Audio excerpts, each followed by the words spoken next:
Pada acara syukuran ulang tahun ke-70 ibu mertua saya, beliau melempar hadiah pemberian saya ke halaman sambil berteriak, "Bawa pulang barang murahan ini, kasih ke ibumu sana." Suami saya memungut kembali hadiah itu, beranjak pergi, dan mengucapkan satu kalimat yang membuat seluruh pesta gempar. "Nama saya Anissa. Saya tidak akan menyebut soal makan malam yang dingin atau sindiran ibu mertua soal uang belanja. Yang paling membekas adalah acara syukuran ulang tahun ke-70 Ibu Ratih, ibu mertua saya. Hari di mana saya akhirnya mengerti bahwa ketulusan hati, jika diletakkan di tempat yang salah, hanya akan berbalas luka. Pesta hari itu diadakan di halaman pendopo keluarga yang baru saja direnovasi. Halaman berubin yang luas itu dipasangi tenda besar, dihiasi untayan lampu kelap-kelip, dan sebuah spanduk merah dengan tulisan emas terbentang megah, syukuran ulang tahun ke-70 Ibu Ratih Setiorini. Hampir 30 meja bundar ditata, membentang dari dalam pendopo hingga mendekati gerbang, kerabat, tetangga, hingga rekan bisnis keluarga suami saya semuanya hadir. Setiap tamu yang datang berdecak kagum. Bu Ratih tahun ini pestanya besar sekali. Keluarga ini memang penuh berkah, anak cucunya sukses semua.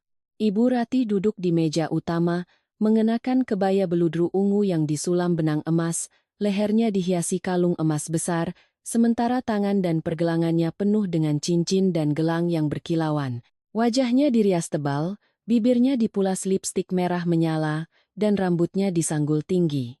Dari kejauhan, beliau tampak seperti seorang bangsawan yang sedang menerima upeti. Setiap kali ada yang memberi selamat, beliau akan tersenyum lebar, meletakkan tangan di dada, dan berkata dengan nada merendah, "Ah, Bapak dan Ibu ini terlalu memuji, saya ini sudah tua, hanya berharap anak cucu masih ingat saja sudah bersyukur." Namun, sorot matanya penuh dengan kebanggaan. Sementara saya, sejak subuh sudah berada di sana. Saya memeriksa setiap meja prasmanan, mengingatkan catering untuk menambah kursi, menyiapkan minuman, menyambut tamu, lalu berlari ke dapur untuk memeriksa apakah hidangan kukus sudah matang.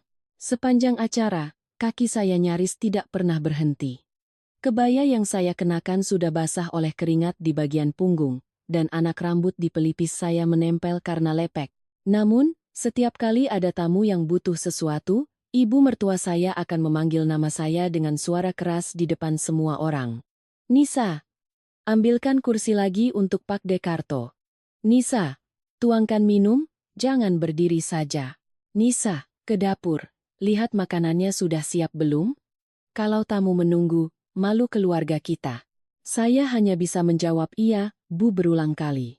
Bukan saya tidak merasa sedih, tapi hari itu adalah hari bahagia ibu mertua saya, hari yang juga sangat dihargai oleh Bima, suami saya. Saya berpikir, asalkan saya melakukan semuanya dengan baik, asalkan saya sedikit bersabar, semuanya akan berjalan lancar. Menjadi menantu, terkadang kita harus menenangkan diri sendiri seperti itu untuk bisa bertahan. Berbeda dengan saya, Dewi, adik ipar saya, hanya duduk manis di samping ibunya. Ia mengenakan gaun sutra berwarna krem, rambutnya ditata bergelombang, dan pergelangan tangannya dihiasi gelang emas baru yang berkilauan. Setiap kali ada yang memuji Ibu Ratih memiliki putri bungsu yang cantik dan berbakti, ia akan tersenyum manis lalu melirik ke arah saya dengan tatapan yang setengah kasihan, setengah menang.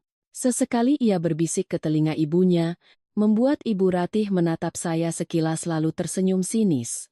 Di dalam tas jinjing yang saya letakkan di bawah kursi, saya menyimpan dengan sangat hati-hati sebuah hadiah yang telah saya siapkan selama lebih dari 3 bulan. Sebuah selendang batik tulis sutra berwarna coklat tua, lembut dan hangat. Bukan barang mahal yang bisa dipamerkan harganya, tapi sesuatu yang saya pilih dengan sepenuh hati. Ibu Ratih sering mengeluh sakit di bahu dan leher, terutama saat cuaca dingin, membuatnya susah tidur.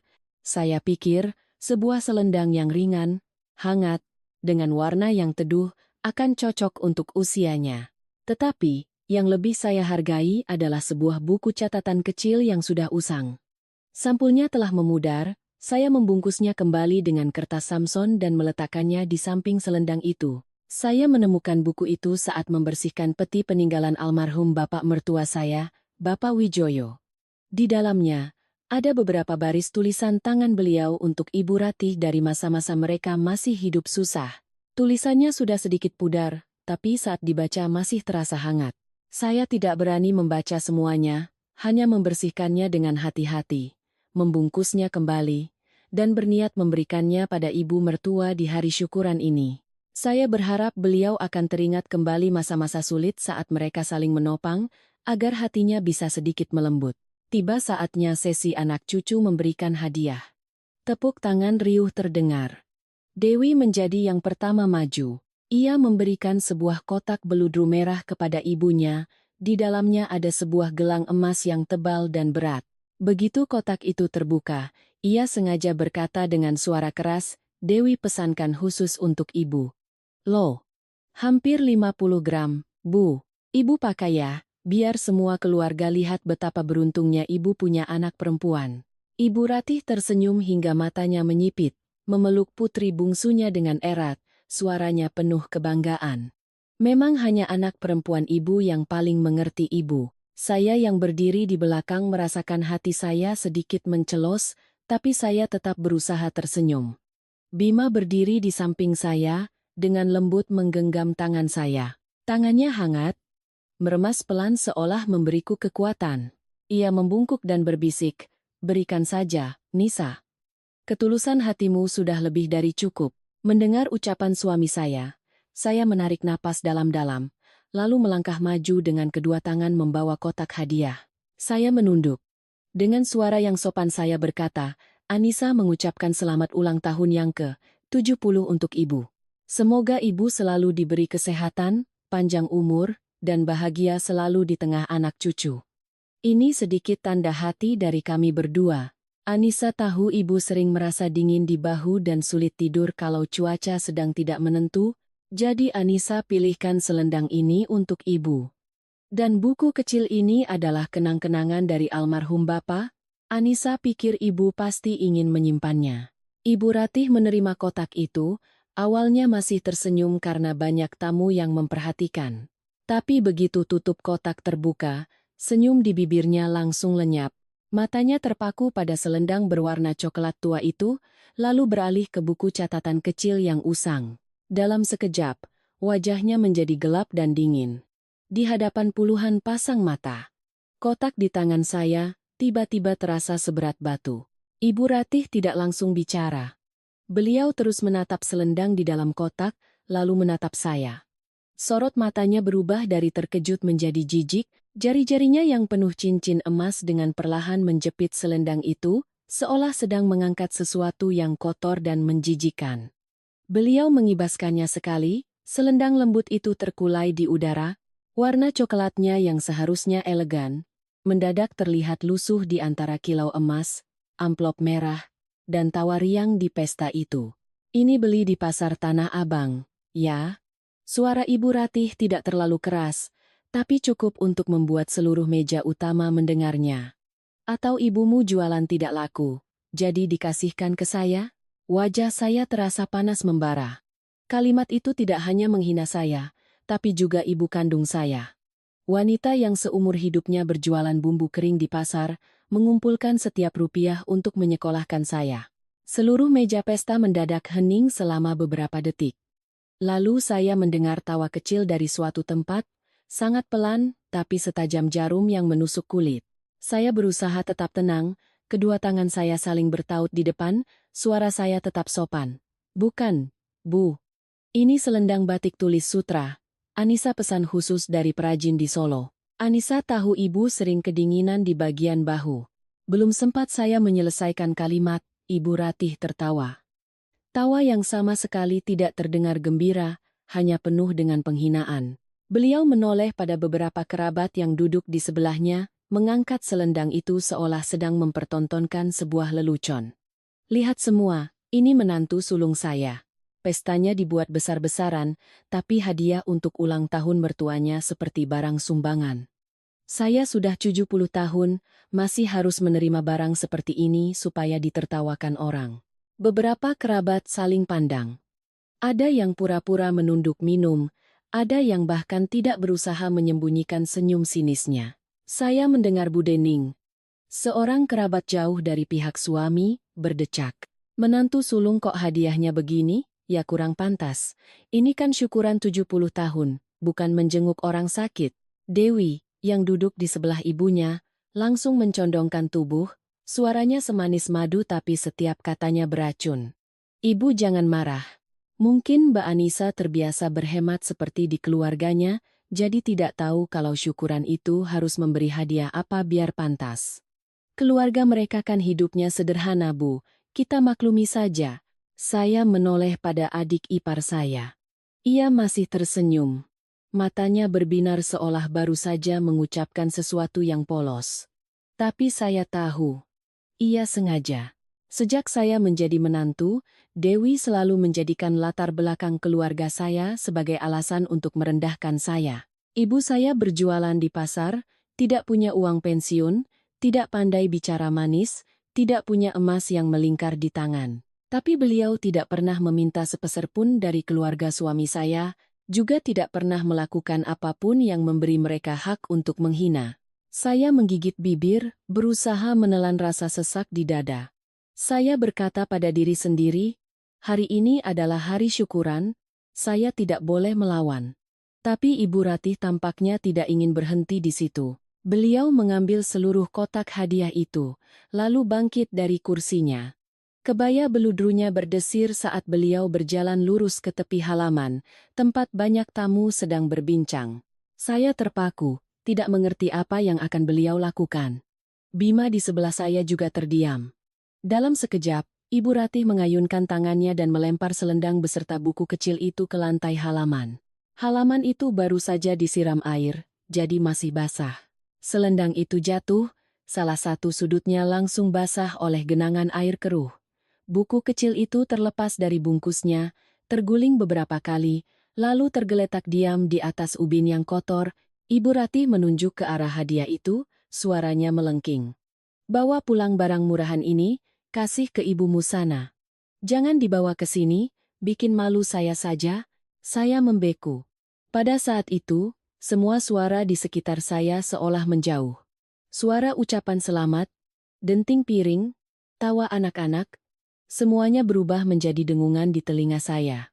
Saya hanya bisa melihat selendang yang telah saya simpan berbulan-bulan tergeletak di lantai yang kotor, melihat buku catatan usang yang telah saya bungkus dengan hati-hati kini basah di bagian tepinya, dan di kepala saya hanya terngiang satu kalimat, beliau baru saja menyeret ibu saya untuk diinjak-injak. Bukan saya tidak pernah dihina. 8 tahun menjadi menantu, saya sudah cukup sering mendengar sindiran. Keluarga istrimu sepertinya tidak punya adat, ibumu kan pedagang pasar, jadi mendidik anaknya juga seadanya. Bisa menikah dengan Bima itu sudah rezeki nomplok buat keluargamu. Saya selalu diam. Saya diam demi suami saya, demi menjaga keharmonisan rumah tangga. Tapi hari ini, di tengah begitu banyak orang, Ibu Ratih melempar hadiah saya, dan menyuruh saya memberikannya pada ibu saya. Itu bukan lagi sekadar kritikan terhadap hadiah, itu adalah tamparan telak pada harga diri saya. Seorang kerabat di dekat situ berkata pelan, tapi saya masih bisa mendengarnya, kasihan Bu Ratih, syukuran 70 tahun kok dapat hadiah yang bikin malu. Yang lain menimpali, zaman sekarang memberi hadiah juga harus lihat situasi. Pestanya semewah itu, masa hadiah dari menantu sulung begitu, kan tidak pantas. Saya berdiri di tengah halaman, kedua tangan saya terasa dingin. Saya ingin melangkah maju untuk memungutnya, tapi kaki saya seolah terpaku di lantai. Saya takut jika saya membungkuk saat ini, air mata saya akan jatuh, dan saya tidak mau menangis di hadapan mereka. Saya tidak mau membiarkan mereka melihat saya lemah sekali lagi. Saya menoleh pada Bima. Sejujurnya, saya sudah siap jika ia akan kembali diam. Bukan karena ia jahat, tapi karena selama bertahun-tahun, ia selalu memilih untuk mengalah pada ibunya. Setiap kali Ibu Ratih bicara keterlaluan, ia biasanya akan menarik saya ke sudut dan berkata, "Sabar ya, Nisa. Ibu sudah tua, sifatnya memang begitu." Setiap kali Dewi menyindir keluarga saya, ia akan menghela napas, Sudahlah, biarkan saja. Berdebat hanya menambah lelah. Saya pernah menenangkan diri dengan berpikir bahwa suami saya adalah orang yang sabar, tidak suka konflik. Tapi semakin lama, kesabarannya itu terasa seperti selubung yang menutupi kesendirian saya. Namun kali ini, Bima tidak menunduk. Ia juga tidak menghindari tatapan saya. Wajahnya mengeras, rahangnya terkatup rapat, dan matanya menatap lurus ke arah ibunya. Tatapan yang sangat aneh, bukan kemarahan yang meledak-ledak, melainkan kekecewaan yang telah menumpuk begitu lama, hingga tidak bisa lagi disembunyikan. Ibu Ratih mengira putranya akan membelanya seperti biasa. Beliau menoleh pada Bima, suaranya ketus, "Bima, kamu lihat sendiri kan? Istrimu membuat ibu malu di depan seluruh keluarga. Apa ibu salah bicara? Keluarga ini tidak semiskin itu sampai harus menerima barang murahan seperti ini?" Bima tetap tidak menjawab. Ia melepaskan tangan saya, lalu perlahan melangkah turun ke halaman. Seluruh tenda pesta perlahan menjadi hening ketika semua orang melihatnya membungkuk untuk memungut selendang itu. Ia tidak hanya mengibaskannya, melainkan mengangkatnya dengan hati-hati menggunakan kedua tangannya. Setelah itu, ia memungut buku catatan kecil yang tepinya sudah basah, memegangnya dengan sangat lembut seolah takut robek. Tindakannya itu membuat bisik-bisik kembali terdengar. Beberapa orang saling pandang dengan heran. Dewi sontak berdiri. Wajahnya berubah, sementara Ibu Ratih mengerutkan kening. Beliau membentak, "Kamu pungut barang itu untuk apa? Buang saja biar tidak mengotori tangan." Bima tetap diam, tapi saya melihat tangannya gemetar. Bukan gemetar karena takut, melainkan karena ia sedang menahan sesuatu yang sangat besar di dalam dirinya. Dan pada saat itulah, saya tahu, pesta syukuran ini tidak akan bisa berakhir dengan damai. Bima berdiri di tengah halaman, satu tangan memegang selendang yang telah kotor, tangan yang lain memegang buku catatan kecil yang usang. Ia tidak langsung bicara, hanya menunduk, membersihkan noda tanah di selendang itu dengan jarinya, perlahan, begitu perlahan hingga seisi tenda pesta menjadi senyap. Orang-orang yang tadinya tertawa dan berbisik kini saling pandang, merasa ada sesuatu yang tidak beres. Saya berdiri beberapa langkah darinya, jantung saya berdebar kencang. Saya, Delsidi, Delsidi, Delsidi, Delsidi, Delsidi, Delsidi. Jangan diperpanjang. Tapi Bima hanya menoleh sedikit ke arah saya lalu menggeleng pelan. Gelengan kepala itu bukan isyarat dingin, melainkan sebuah pesan. Kali ini, biar Mas yang hadapi. Saya berhenti. 8 tahun menjadi istrinya, saya tahu Bima bukan orang yang suka keributan. Ia jarang sekali membantah ibunya, apalagi melakukan sesuatu yang bisa membuat Ibu Ratih kehilangan muka di depan kerabat. Karena itu, saat melihatnya berdiri diam di tengah halaman, dengan teliti membuka buku kecil itu untuk memeriksa setiap halamannya, saya tahu masalah hari ini bukan lagi sekadar hadiah yang dianggap murahan. Beberapa halaman pertama buku itu basah di bagian sudutnya. Bima menatap tulisan di dalamnya sangat lama, rahangnya mengeras, tangannya yang memegang buku itu gemetar sangat halus. Ibu Ratih, yang berdiri di teras, masih belum memahami perubahan di sorot mata putranya. Beliau mengerutkan kening dan membentak lebih keras, "Bima, kamu masih berdiri di situ buat apa? Memungut sampah itu bikin kotor tangan saja. Buang. Hari ini syukuran ibumu, jangan biarkan istrimu membuat drama lagi." Bima perlahan mengangkat kepalanya, ia menatap ibunya. Tatapan matanya bukan lagi tatapan sabar seorang anak laki-laki yang selama bertahun-tahun terhimpit di antara ibu dan istri. Tatapannya dalam, sedih, tapi juga begitu kokoh. Ia mengucapkan setiap kata dengan jelas, suaranya tidak keras tapi menggema di tengah keheningan pendopo keluarga. Ibu baru saja melempar satu-satunya kenangan terakhir yang ayah tinggalkan untuk ibu. Begitu kalimat itu selesai, sesi tenda pesta senyap seketika. Bahkan suara anak-anak yang bermain di sudut halaman seolah terhenti. Beberapa tamu yang sedang mengangkat gelas terdiam di tengah jalan. Pak Dekarto, yang duduk di meja utama, menopang tubuhnya di meja dan berdiri, matanya terpaku pada buku di tangan Bima. Sementara Ibu Ratih, beliau berdiri mematung. Senyum sinis di wajahnya yang penuh riasan membeku. "Kamu Kamu bicara apa? Ibu Ratih tergagap. Ayahmu meninggalkan apa? Bima mengangkat buku catatan itu. Ini buku harian ayah. Buku yang ayah tulis di tahun-tahun terakhir sebelum beliau meninggal. Di dalamnya ada tulisan ayah untuk ibu, untuk saya, untuk kita semua. Anissa menemukannya di peti tua peninggalan ayah saat membersihkan kamar belakang. Dia tidak berani membacanya, hanya membersihkannya, membungkusnya kembali, dan ingin memberikannya pada ibu di hari syukuran ini, sebagai hadiah yang lebih tulus dari emas permata. Saya berdiri membeku. Memang benar saya yang menemukan buku itu, tapi saya tidak tahu isinya sepenting itu. Saya hanya melihat di halaman pertama ada tulisan tangan bapak mertua, ada beberapa kalimat yang menyinggung ibu mertua di masa-masa sulit mereka, jadi saya pikir itu adalah kenang-kenangan yang harus dikembalikan padanya. Saya tidak berani membaca lebih jauh karena itu adalah privasi almarhum. Tak disangka, hadiah yang saya jaga dengan hati-hati itu memiliki makna yang begitu besar. Pak Dekarto bertanya dengan suara bergetar, "Bima, apa benar itu buku catatan Wijoyo? Coba Pak De lihat tulisannya." Bima melangkah maju beberapa langkah, membuka satu halaman, dan menunjukkannya di hadapan Pak Dekarto. Pak De mengenakan kacamatanya, membungkuk untuk melihat. Sesaat kemudian, raut wajahnya berubah. Beliau menghela napas pelan, suaranya memberat. "Benar. Ini tulisan tangan Wijoyo." Gaya lengkungan huruf W-nya tidak bisa ditiru. Halaman kembali riuh. Orang-orang yang tadi menertawakan saya mulai menoleh ke arah Ibu Ratih.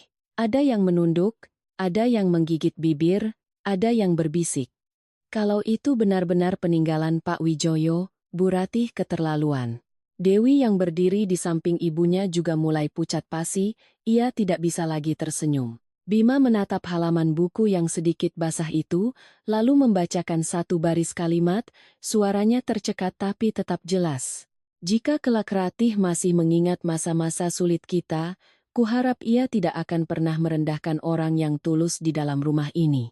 Kaya dan miskin akan berlalu, hanya kebaikan hati yang akan abadi." Saya mendengar kalimat itu, mata saya terasa panas. Entah mengapa, pesan dari seseorang yang telah tiada itu seolah bergema tepat di saat yang paling menyakitkan.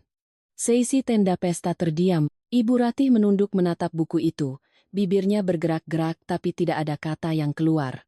Mungkin pada saat itu, beliau juga teringat pada mendiang suaminya, teringat pada tahun-tahun penuh perjuangan yang selalu berusaha ia lupakan setelah tangannya dipenuhi perhiasan emas. Tapi Ibu Ratih adalah orang yang gengsinya terlalu tinggi. Hanya beberapa detik kemudian, beliau langsung mengangkat kepala, suaranya ketus meski sudah tidak seyakin tadi. Siapa yang tahu itu asli atau palsu? Bisa saja dia mengarang cerita untuk mempermalukan saya. Buku tua begitu dibilang peninggalan ayahmu? Siapa yang bisa membuktikan? Hari ini syukuran saya. Kalian suami istri mau mengubahnya jadi pasar? Ya? Bima menatap ibunya sangat lama. Saya melihat di matanya bukan lagi sekadar kemarahan, melainkan luka yang begitu dalam. Ia tidak lagi berdebat tentang buku itu. Ia berbalik. Berjalan ke sudut tenda tempat saya meletakkan sebuah koper kecil berisi pakaian ganti, karena rencananya kami akan menginap untuk membantu membereskan pesta. Ia menarik koper itu, lalu berjalan kembali dan meraih tangan saya.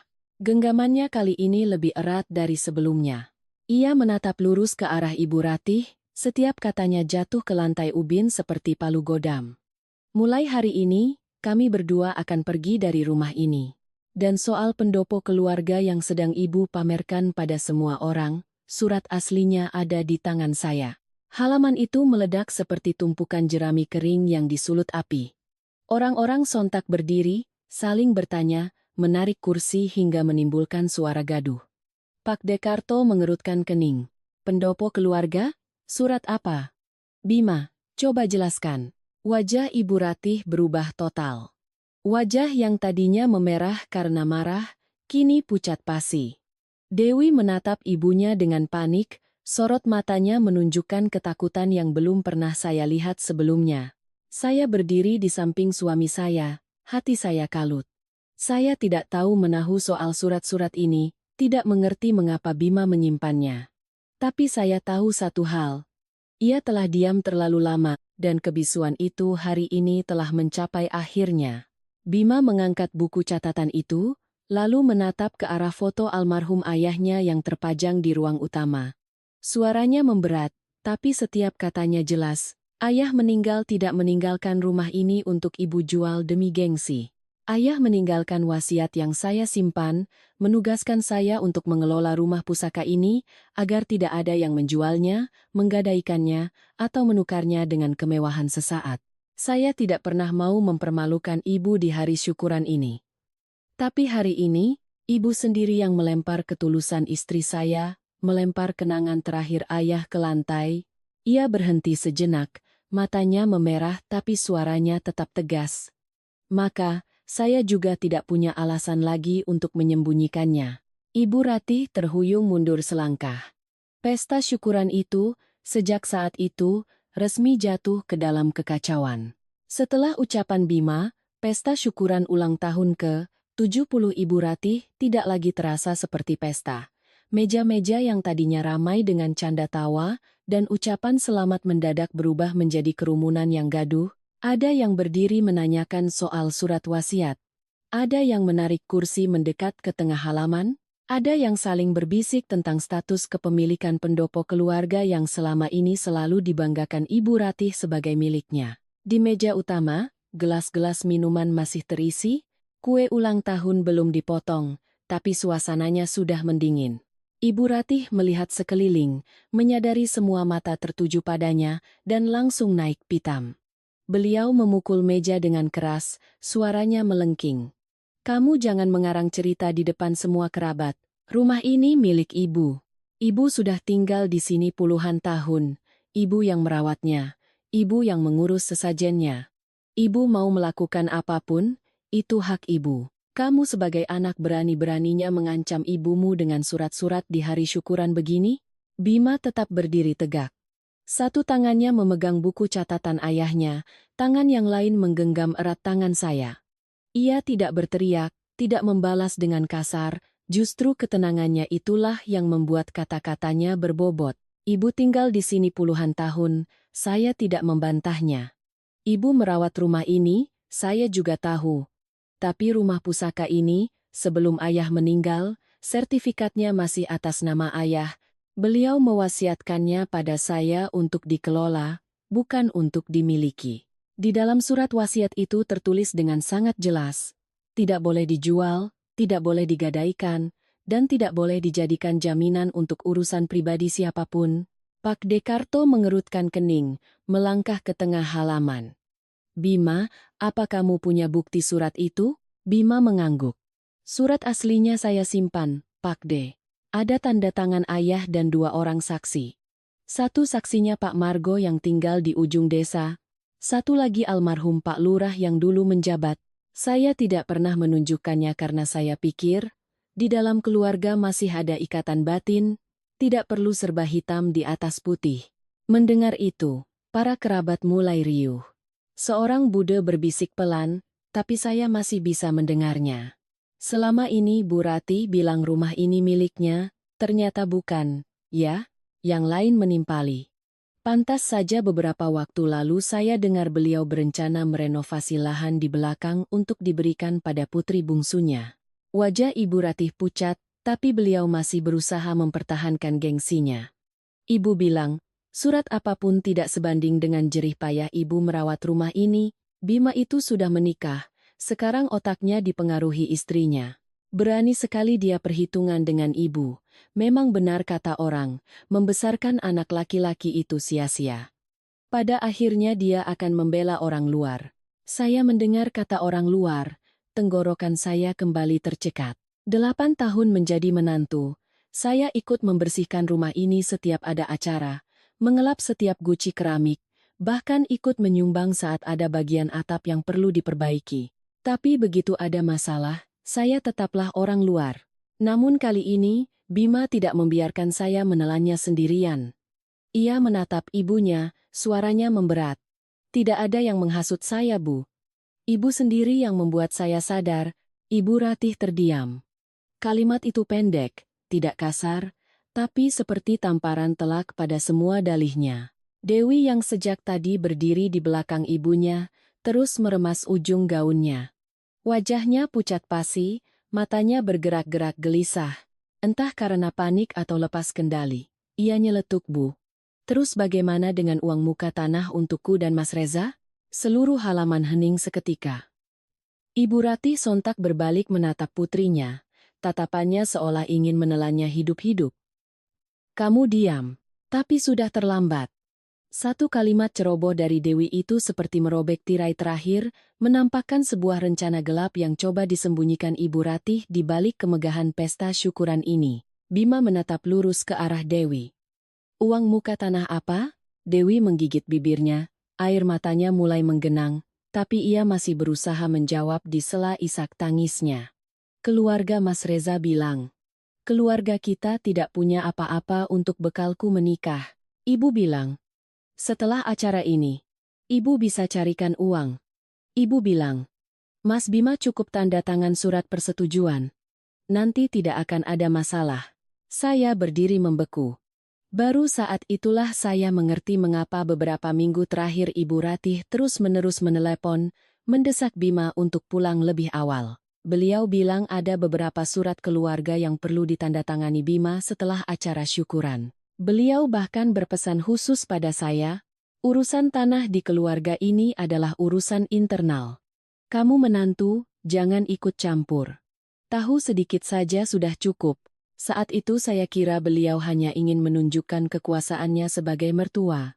Tak disangka, di baliknya ada rencana yang sudah tersusun rapi. Bima mengeluarkan selembar salinan dokumen dari sakunya, meletakkannya di atas meja terdekat. Saya sudah curiga sejak 2 bulan lalu, saat ibu meminta saya mengirim fotokopi KTP dengan alasan untuk melengkapi data renovasi pendopo. Waktu saya tanya lebih lanjut, ibu selalu mengalihkan pembicaraan. Setelah itu, saya diam-diam menemui Pak Margo untuk menanyakan soal wasiat ayah. Dari situlah saya baru tahu, ada seseorang yang sudah mencari pinjaman dengan rencana menjadikan rumah pusaka ini sebagai jaminan. Pak Dekarto menoleh pada Ibu Ratih, suaranya menjadi sangat serius. "Ratih, apa benar ini? Kamu berencana menggadaikan rumah pusaka ini untuk membeli tanah bagi Dewi?" Ibu Ratih tergagap, tidak bisa langsung menjawab. Dewi justru menangis histeris. "Aku hanya ingin punya sedikit bekal pernikahan, agar tidak direndahkan oleh keluarga suami." Mas Reza bilang, "Kalau pihak keluargaku tidak ikut menyumbang untuk beli tanah, nanti setelah menikah hidupku akan susah. Ibu kasihan padaku, makanya, kasihan pada anakmu, lalu kamu hancurkan rumah pusaka ini?" Pak Dekarto membentak, suaranya bergetar karena marah. "Rumah ini bukan ajang pamer, bukan juga dompet yang bisa diambil isinya sesuka hati. Wijoyo sudah tiada, apa kamu tega menjadikan tempat peristirahatannya sebagai jaminan utang?" Suara bisik-bisik menjadi semakin kencang. Orang-orang yang tadinya memuji Ibu Ratih, kini menatapnya dengan tatapan mencela. Ada yang menggelengkan kepala, "Sayang anak boleh saja, tapi caranya sudah kelewatan." Ada yang berkata, malah menyalahkan menantunya. Ternyata hadiah tulus dari menantunya dilempar, sementara dirinya sendiri berencana berutang di belakang putranya. Ibu Ratih tidak tahan dengan tatapan-tatapan itu. Beliau berbalik dan menunjuk lurus ke wajah saya. "Semua ini gara-gara kamu. Sejak kamu datang ke rumah ini, Bima jadi berani melawan ibu, kamu yang menghasutnya menyembunyikan surat-surat itu. Kamu yang menghasutnya mempermalukan saya di depan semua orang. Kamu sudah puas sekarang?" Saya belum sempat bicara. Bima sudah berdiri di depan saya, melindungiku. "Bu, jangan libatkan Anissa lagi. Kalau bukan karena dia menemukan buku catatan ayah, mungkin hari ini saya masih akan diam untuk menjaga nama baik ibu. Tapi ibu sendiri yang melempar hadiah itu. Ibu sendiri yang menghina ibu mertua saya. Ibu sendiri yang menyeret semua masalah ini ke hadapan seluruh keluarga." Ia berhenti, suaranya merendah, tapi setajam pisau. Ibu bertanya siapa yang membuat ibu kehilangan muka. Diri ibu sendiri, bukan Anissa. Saya berdiri di belakang suami saya. Tangan saya masih dingin, tapi di dalam hati saya ada perasaan yang aneh. campur aduk antara gemetar, sakit, dan lega. Untuk pertama kalinya dalam 8 tahun menjadi menantu, Bima tidak lagi menyuruh saya bersabar. Ia tidak menarik saya ke sudut untuk menenangkan saya. Tidak berkata ibu sudah tua, dan tidak membiarkan saya sendirian di tengah tatapan menghakimi. Ia berdiri di sana, di hadapan ibunya, di hadapan seluruh kerabat, dan membela saya dengan seluruh ketegasan seorang suami. Sementara Ibu Ratih, wanita yang tadinya duduk di meja utama menerima ucapan selamat bak seorang ratu, kini menjadi pusat dari semua gunjingan. Spanduk merah di belakangnya masih terlihat megah, tapi wajahnya sudah pucat pasi. Pesta yang ingin ia gunakan untuk memamerkan keberuntungan dan kesuksesan anak cucunya, pada akhirnya justru menjadi ajang terbongkarnya keserakahan, pilih kasih, dan rencana liciknya untuk menggadaikan rumah pusaka. Dan baru saat itulah saya mengerti, hadiah yang dilempar itu bukan hanya sebuah selendang atau buku catatan usang. Itu adalah kenangan terakhir dari almarhum bapak mertua, sekaligus kunci yang membuka semua kebenaran yang coba dikubur oleh keluarga ini di bawah kemewahan sebuah pesta syukuran. Setelah Bima selesai bicara, pendopo keluarga itu jatuh dalam keheningan yang aneh. Bukan hening karena tidak ada lagi yang bisa dikatakan, melainkan karena semua orang takut, jika salah bicara, situasinya akan semakin meledak. Ibu Ratih berdiri di tengah tatapan curiga para kerabat, wajahnya pucat pasi. Wibawa seorang ibu yang merayakan ulang tahun ke-70 telah lenyap, hanya menyisakan seorang wanita yang sedang mati-matian berpegang pada sisa-sisa harga dirinya. Bima tidak berkata apa-apa lagi. Ia menoleh padaku, dengan lembut menarik koper kecil kami, lalu menggenggam tanganku. Kita pergi, Nisa. Suaranya berat dan tidak terburu-buru, tapi cukup tegas untuk membuatku sadar bahwa keputusannya sudah bulat. Saya menunduk menatap selendang yang masih basah di tangannya, menatap buku catatan almarhum bapak mertua yang ia dekap di dada. Hati saya terasa nyeri, tapi juga sedikit lega. Setidaknya hari ini, saya tidak harus pergi dengan kepala tertunduk sendirian. Namun, baru beberapa langkah kami berjalan, terdengar suara kursi terjatuh dengan keras di belakang kami. Ibu Ratih tiba-tiba terduduk lemas di kursi dekat meja utama, satu tangan memegangi dadanya, tangan yang lain berpegangan pada tepi meja. Beliau meringis, napasnya tersengal-sengal. Aduh, dadaku sesak sekali. Ibu tidak bisa napas. Halaman langsung gaduh. Ada yang berlari mengambil minyak angin, ada yang membawakan air hangat. Seseorang berteriak, panggil ambulans. Cepat panggil ambulans untuk Bu Ratih. Dewi menerjang maju, memeluk bahu ibunya sambil menangis histeris. Ibu, jangan bikin aku takut, Bu. Mas Bima. Mas sudah puas sekarang? Mas sudah menekan ibu sampai seperti ini? Secara refleks, saya melepaskan tangan Bima, berniat menghampiri untuk menolong. Meskipun beliau baru saja menghina saya, di hadapan saya tetaplah seorang wanita tua yang sedang kesakitan. Saya tidak bisa diam saja jika beliau benar-benar dalam bahaya. Namun, Bima menahan tangan saya. Ia membungkuk, berbisik sangat pelan tapi tegas. Tetap di sini, Nisa. Ibu tidak sakit jantung. Beliau sedang berakting. Saya tertegun menatapnya. Sebagian kecil dari hati saya merasa tidak nyaman, bagaimana mungkin ia bisa berkata sedingin itu pada ibu kandungnya? Tapi sedetik kemudian, saya melihat Ibu Ratih sedikit membuka matanya saat mendengar ada yang benar-benar memanggil ambulans. Beliau melirik reaksi orang-orang. Lalu cepat-cepat memejamkan mata lagi dan mengerang lebih keras. Hanya satu momen kecil, tapi cukup untuk membuat punggung saya merinding. Beliau mulai menangis, air matanya mengalir. Suaranya terdengar parau, berbeda dari nada ketusnya tadi. Saya ini sudah tua, hanya ingin anak cucu berkumpul. Tapi menantu saya menghancurkan pesta syukuran saya. Dia membawa barang murahan untuk menghina saya di depan semua orang, lalu menghasut suaminya untuk mengancam saya dengan surat-surat. Saya sudah 70 tahun, kenapa harus menanggung malu seperti ini? Beberapa kerabat yang tadinya menyalahkannya mulai melunak. Orang tua, apalagi di hari ulang tahunnya, hanya dengan memegangi dada dan menangis, pasti akan ada yang merasa iba. Bu Dening langsung menyahut, "Sudahlah, Bima. Apapun masalahnya, selesaikan baik-baik di dalam keluarga. Hari ini kan hari bahagia ibumu, jangan dibuat tegang begini. Bagaimanapun juga, beliau yang melahirkanmu. Dewi bersimpuh di samping ibunya, air mata dan ingusnya bercampur. Ia menoleh pada Bima, suaranya terdengar menuduh sekaligus memohon. Mas Bima, apa Mas tega membuat ibu meninggal di hari ulang tahunnya hanya karena membela istrimu? Ibu memang salah, tapi beliau tetap ibu kita.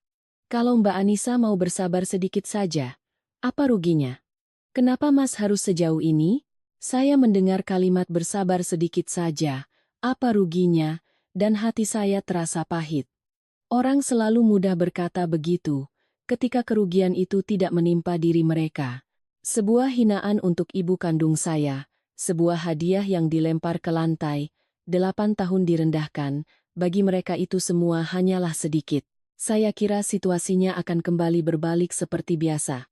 Pada akhirnya, yang harus diam, yang harus meminta maaf, dan yang harus menjaga keharmonisan adalah saya. Tapi Bima tidak goyah. Ia meletakkan koper, mengeluarkan ponsel dari sakunya. Layarnya menyala, jarinya bergerak cepat. Kalau ibu benar-benar sakit, saya akan antar ibu ke rumah sakit.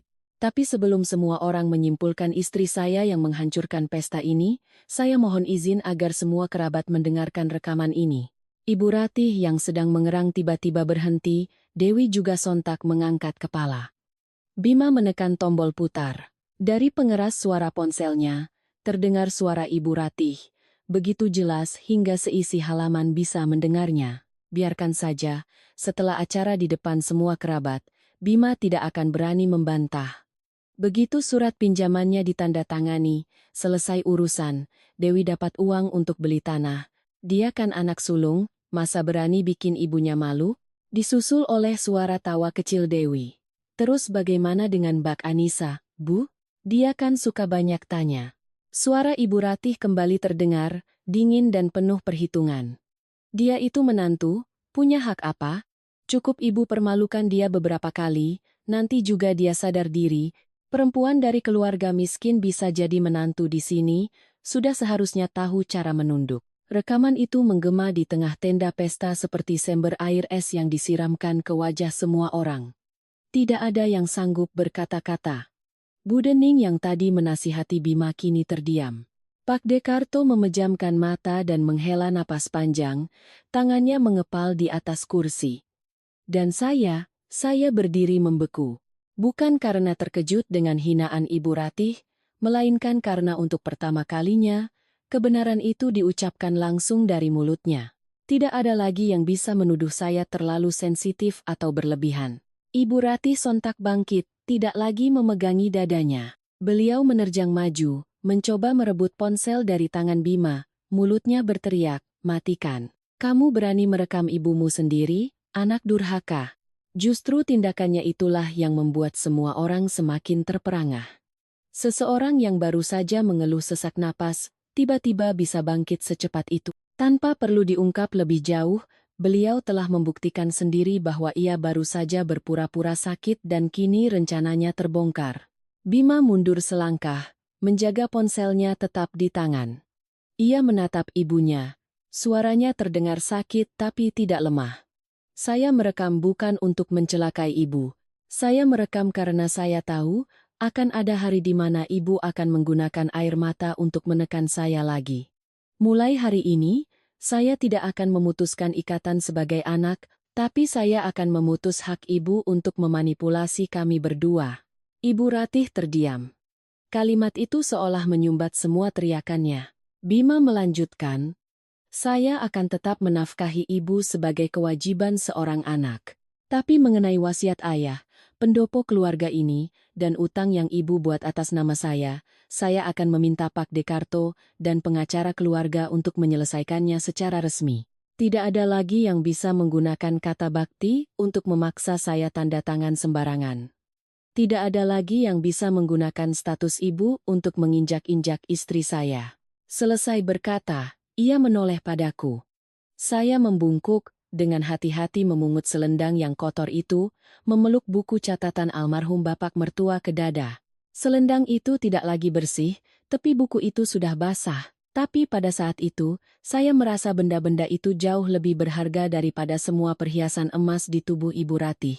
Karena benda-benda itulah yang telah memaksa seluruh keluarga ini untuk menatap kebenaran. Kami meninggalkan halaman itu diiringi suara bisik-bisik di belakang. Tidak ada lagi ucapan selamat, tidak ada lagi tawa pamer, hanya suara saling menyalahkan, suara kursi yang digeser, tangis Dewi, dan teriakan Ibu Ratih yang kehilangan seluruh harga dirinya. Bima, kembali kamu. Kamu tidak boleh meninggalkan ibumu seperti ini. Saya kira, melangkah keluar dari gerbang pendopo itu berarti segalanya telah berakhir, tapi saya salah. Malam itu juga, saat kami baru tiba di rumah, Dewi datang sambil membawa setumpuk surat utang dengan tangan gemetar. Dan sejak saat saya melihat angka yang tertera di sana, saya tahu bahwa pesta syukuran itu hanyalah awal dari sebuah badai yang jauh lebih mengerikan. Malam itu, saat kami tiba di apartemen kecil kami, jam sudah menunjukkan hampir 9:30. Apartemen kami berada di sebuah gang yang tenang. Biasanya, setiap kali masuk, saya selalu merasa damai. Tapi malam itu, segalanya terasa berat. Gema dari pesta syukuran itu masih terngiang di kepala saya. Teriakan Ibu Ratih, bisik-bisik kerabat, suara kursi yang jatuh, dan rekaman suara yang diputar di tengah halaman. Semuanya berdesakan kembali, membuat dada saya terasa nyeri. Kami belum makan apapun sejak siang. Di meja dapur masih ada sisa nasi dan sayur bening yang saya masak pagi tadi, tapi tidak ada yang berniat menyentuhnya. Saya meletakkan tas, lalu membawa selendang yang tadi dilempar ke kamar mandi. Air mengalir melalui serat sutranya yang lembut, membawa serta noda-noda tanah yang luruh ke lantai.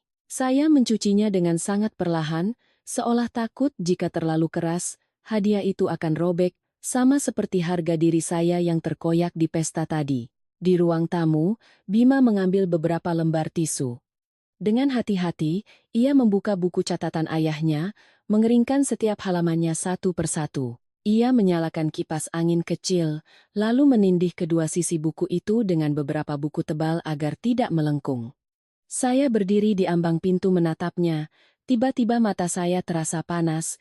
Selama 8 tahun, saya seringkali menyalahkannya karena terlalu diam. Tapi malam ini, saat ia duduk di sana, dengan sabar menyelamatkan apa yang tersisa dari peninggalan ayahnya, saya baru mengerti. Kebisuannya tidak selalu berarti ketidakpedulian.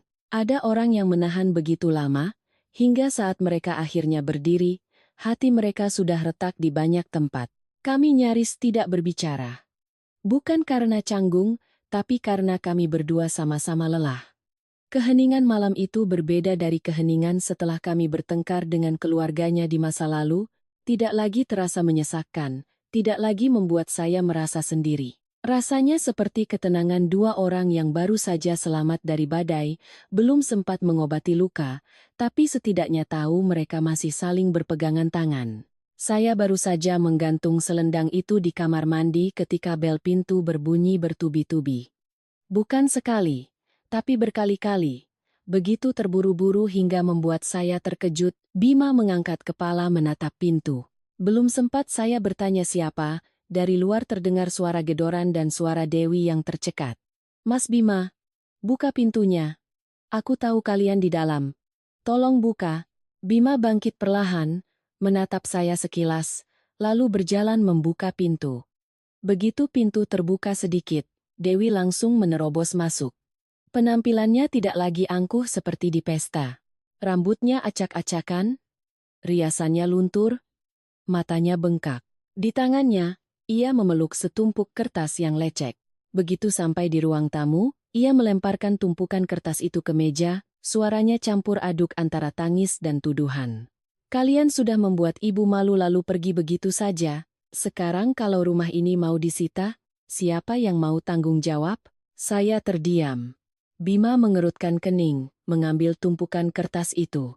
Ia membukanya lembar demi lembar, semakin ia membaca, raut wajahnya semakin gelap.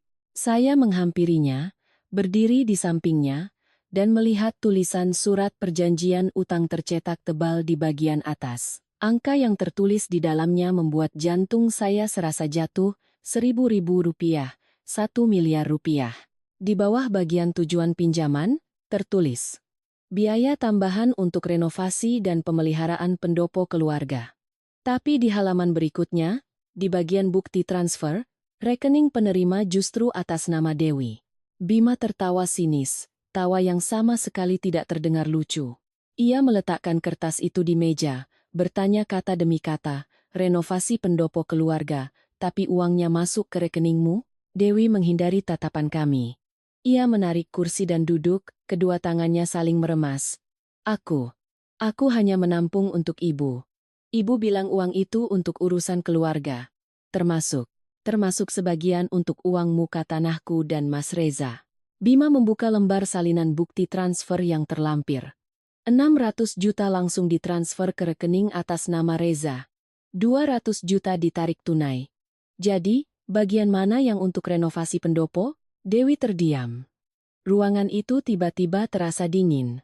Saya menatap suami saya, lalu kembali menatap tumpukan kertas itu.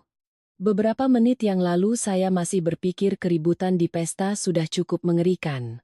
Ternyata di baliknya, ada sebuah lubang yang jauh lebih dalam. Utang, surat perjanjian, perhitungan licik, dan ancaman kehilangan rumah pusaka keluarga. Bima membuka halaman terakhir, tiba-tiba tangannya berhenti. Saya mengikuti arah pandangnya dan melihat di bagian persetujuan ada 3 tanda tangan, 1 milik Ibu Ratih, 1 milik Dewi, dan 1 lagi tertulis nama Bima. Tapi saya langsung tahu ada yang aneh. Tanda tangan itu sekilas mirip aslinya, tapi goresan akhirnya terlalu panjang, kemiringannya juga berbeda.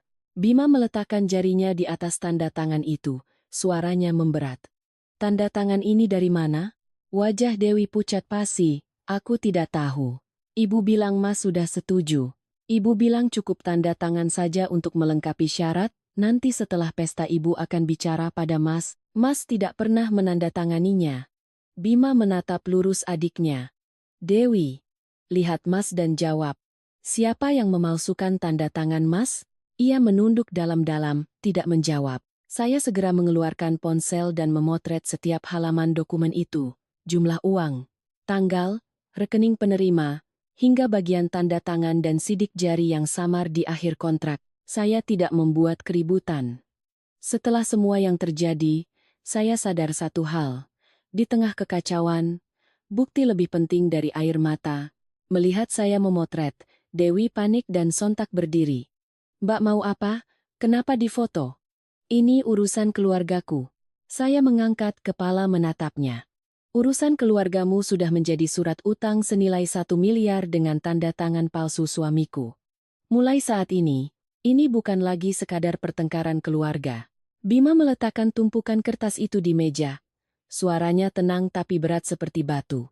Jika ini tanda tangan palsu, orang yang melakukannya bisa dipenjara. Apa kamu masih mau melindungi ibumu dengan cara seperti ini? Kalimat itu membuat Dewi terpaku, matanya terbelalak, bibirnya bergetar. Mungkin ini pertama kalinya ia sadar bahwa tidak semua masalah bisa selesai hanya dengan menangis atau berlindung di balik nama ibu. Tapi rasa takutnya dengan cepat berubah menjadi kemarahan. Ia menoleh padaku. Suaranya tercekat tapi penuh tuduhan. Semua ini gara-gara Mbak. Gara-gara Mbak Nisa datang ke keluarga ini, ibu jadi menderita. Dulu Mas Bima tidak pernah sekasar ini pada ibu. Sejak ada Mbak, dia berubah total. Saya menatap Dewi. Jika ini terjadi di masa lalu, mungkin saya akan diam atau merasa bersalah. Tapi malam ini, saya tidak mau lagi menanggung kesalahan orang lain. Saya berkata perlahan. Bukan aku yang membuat ibumu menderita. Keserakahan yang membuatnya menderita. Sikap manja yang membabi buta yang membuatmu menderita. Dan kebisuan seluruh keluarga selama ini yang membuat segalanya menjadi separah ini. Dewi menangis histeris. Ia menyambar sisa kertas di meja, terhuyung berdiri. Sebelum berlari keluar pintu, ia berbalik, suaranya bergetar hebat. Besok pagi pihak pemberi pinjaman akan datang ke pendopo. Mereka bilang kalau kita tidak bayar, mereka akan sita semuanya, termasuk meja abu leluhur. Terserah Mas mau berbuat apa. Pintu dibanting dengan keras di belakangnya. Ruangan kembali hening. Saya menatap Bima, raut wajahnya pucat, tidak lagi setenang tadi. Baginya, pendopo keluarga bukan hanya tanah, bangunan, atau surat-surat. Itu adalah tempat di mana foto ayahnya dipajang, tempat ia pulang setiap tahun untuk berziarah, tempat yang sebelum meninggal diwasiatkan oleh Bapak Wijoyo untuk ia jaga. Bima terduduk di kursi, kedua tangannya menutupi wajah selama beberapa detik. Lalu ia mengangkat kepala menatap saya, matanya merah tapi suaranya tegas. Besok kita pulang ke pendopo pagi-pagi, sebelum mereka datang. Saya mengangguk. Di luar, malam terasa sunyi. Tapi di dalam hati saya tahu badai yang sesungguhnya belum reda. Pesta syukuran itu hanya merobek lapisan luarnya.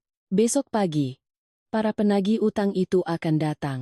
Dan jika kami tidak sempat mencegahnya, bukan hanya nama baik keluarga yang akan hancur, tapi tempat peristirahatan terakhir bapak mertua saya pun bisa ikut dinistakan. Keesokan paginya, langit belum sepenuhnya terang. Saya dan Bima sudah meninggalkan apartemen. Semalaman kami nyaris tidak tidur. Saya berbaring di samping suami saya, mendengar napasnya yang tidak teratur. Sesekali ia bangun untuk memeriksa kembali tumpukan surat utang di meja. Ada kalanya saya ingin mengucapkan kata-kata penghiburan, tapi saya urungkan. Bagi Bima, ini bukan lagi sekadar soal uang atau tanda tangan palsu. Ini menyangkut bagian terdalam hatinya, sosok almarhum ayahnya, dan wasiat untuk menjaga rumah pusaka keluarga. Saat mobil kami berhenti di depan gerbang pendopo, pemandangan di depan mata membuat hati saya mencelos. Halaman yang kemarin semarak dengan lampu hias dan spanduk syukuran, kini hanya menyisakan pemandangan yang berantakan. Meja dan kursi tidak beraturan. Taplak meja kusut, bunga-bunga di vas layu, dan sampah berserakan di lantai. Beberapa kerabat yang menginap sedang membersihkan sisa-sisa pesta, semuanya diam, tidak ada lagi canda tawa seperti kemarin. Halaman itu tampak seperti panggung yang tirainya telah diturunkan, menampakkan semua kekacauan dan kepalsuan di baliknya. Ibu Ratih duduk di dalam rumah utama, tepat di sebelah meja kayu besar. Wajahnya bengkak, mungkin karena menangis semalaman, tapi punggungnya tetap berusaha tegak. Bibirnya terkatup rapat seolah jika sedikit saja kendur, seluruh wibawanya akan runtuh. Begitu melihat kami masuk, beliau langsung membentak, "Pulang untuk apa? Kemarin belum cukup membuat ibu malu? Mau lihat ibumu ini mati, ya?" Saya berhenti di ambang pintu, tapi Bima terus melangkah masuk.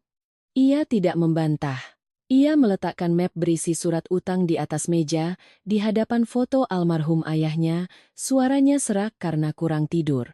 "Saya pulang untuk menjaga agar ayah tidak ibu gadaikan lagi." Wajah Ibu Ratih pucat sejenak, tapi dengan cepat ia kembali ketus. "Ibu pinjam uang untuk merenovasi pendopo, apa salahnya? Rumah sudah mulai rusak, ibu yang tinggal di sini, ibu yang merawatnya. Kamu sebagai anak laki-laki tidak memberi uang, sekarang malah pulang untuk menyalahkan ibumu?" Saya melangkah maju, berusaha menjaga suara tetap tenang. "Ibu bilang pinjam untuk renovasi, tapi bukti transfernya masuk ke rekening Dewi. Kalau memang untuk renovasi, kenapa tidak langsung dibayarkan ke kontraktor? Tidak ada kwitansi material, tidak ada rincian biaya. Apa ibu bisa menjelaskannya di depan para Pakde dan Bude?"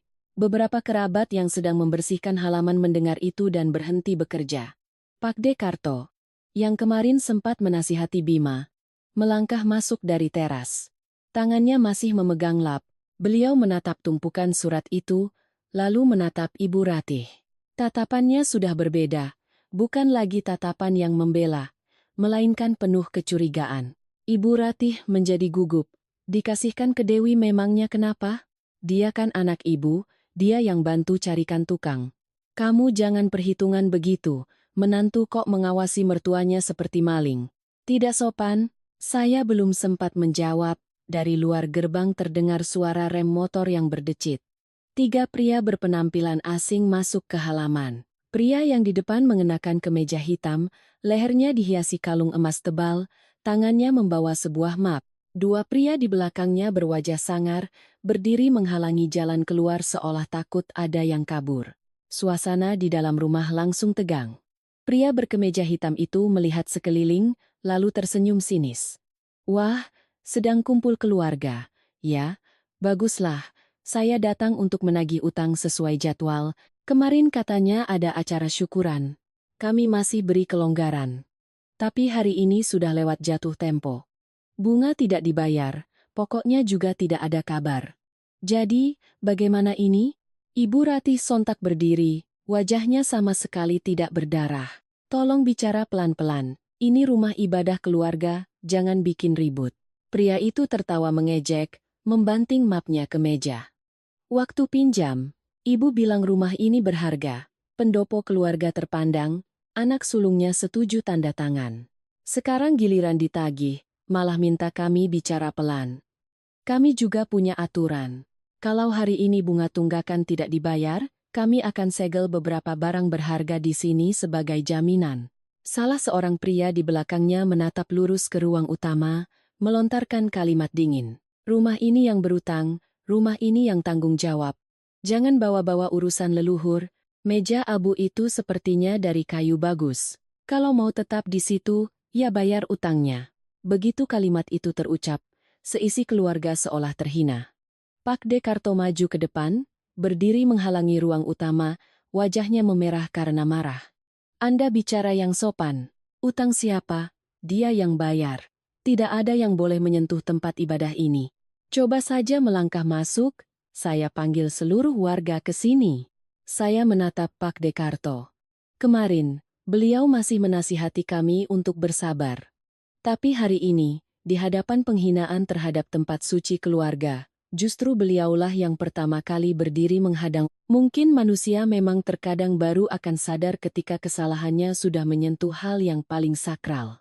Pria berkemeja hitam itu tidak takut. Ia hanya mengeluarkan salinan surat perjanjian. Ini, suratnya jelas.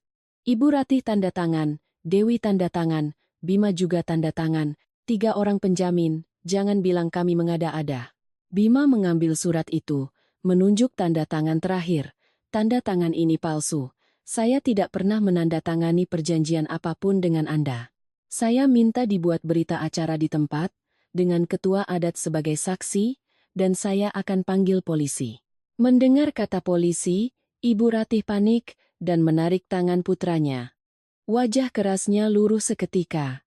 Bima, Ibu mohon, jangan panggil polisi.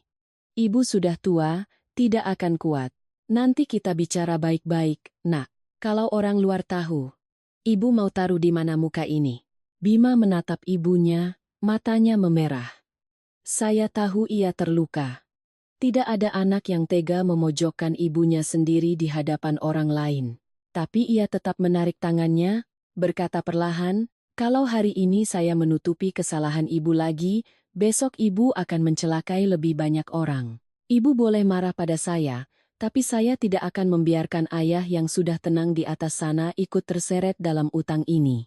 Tepat saat itu, Dewi berlari keluar dari kamar, rambutnya acak-acakan, matanya bengkak.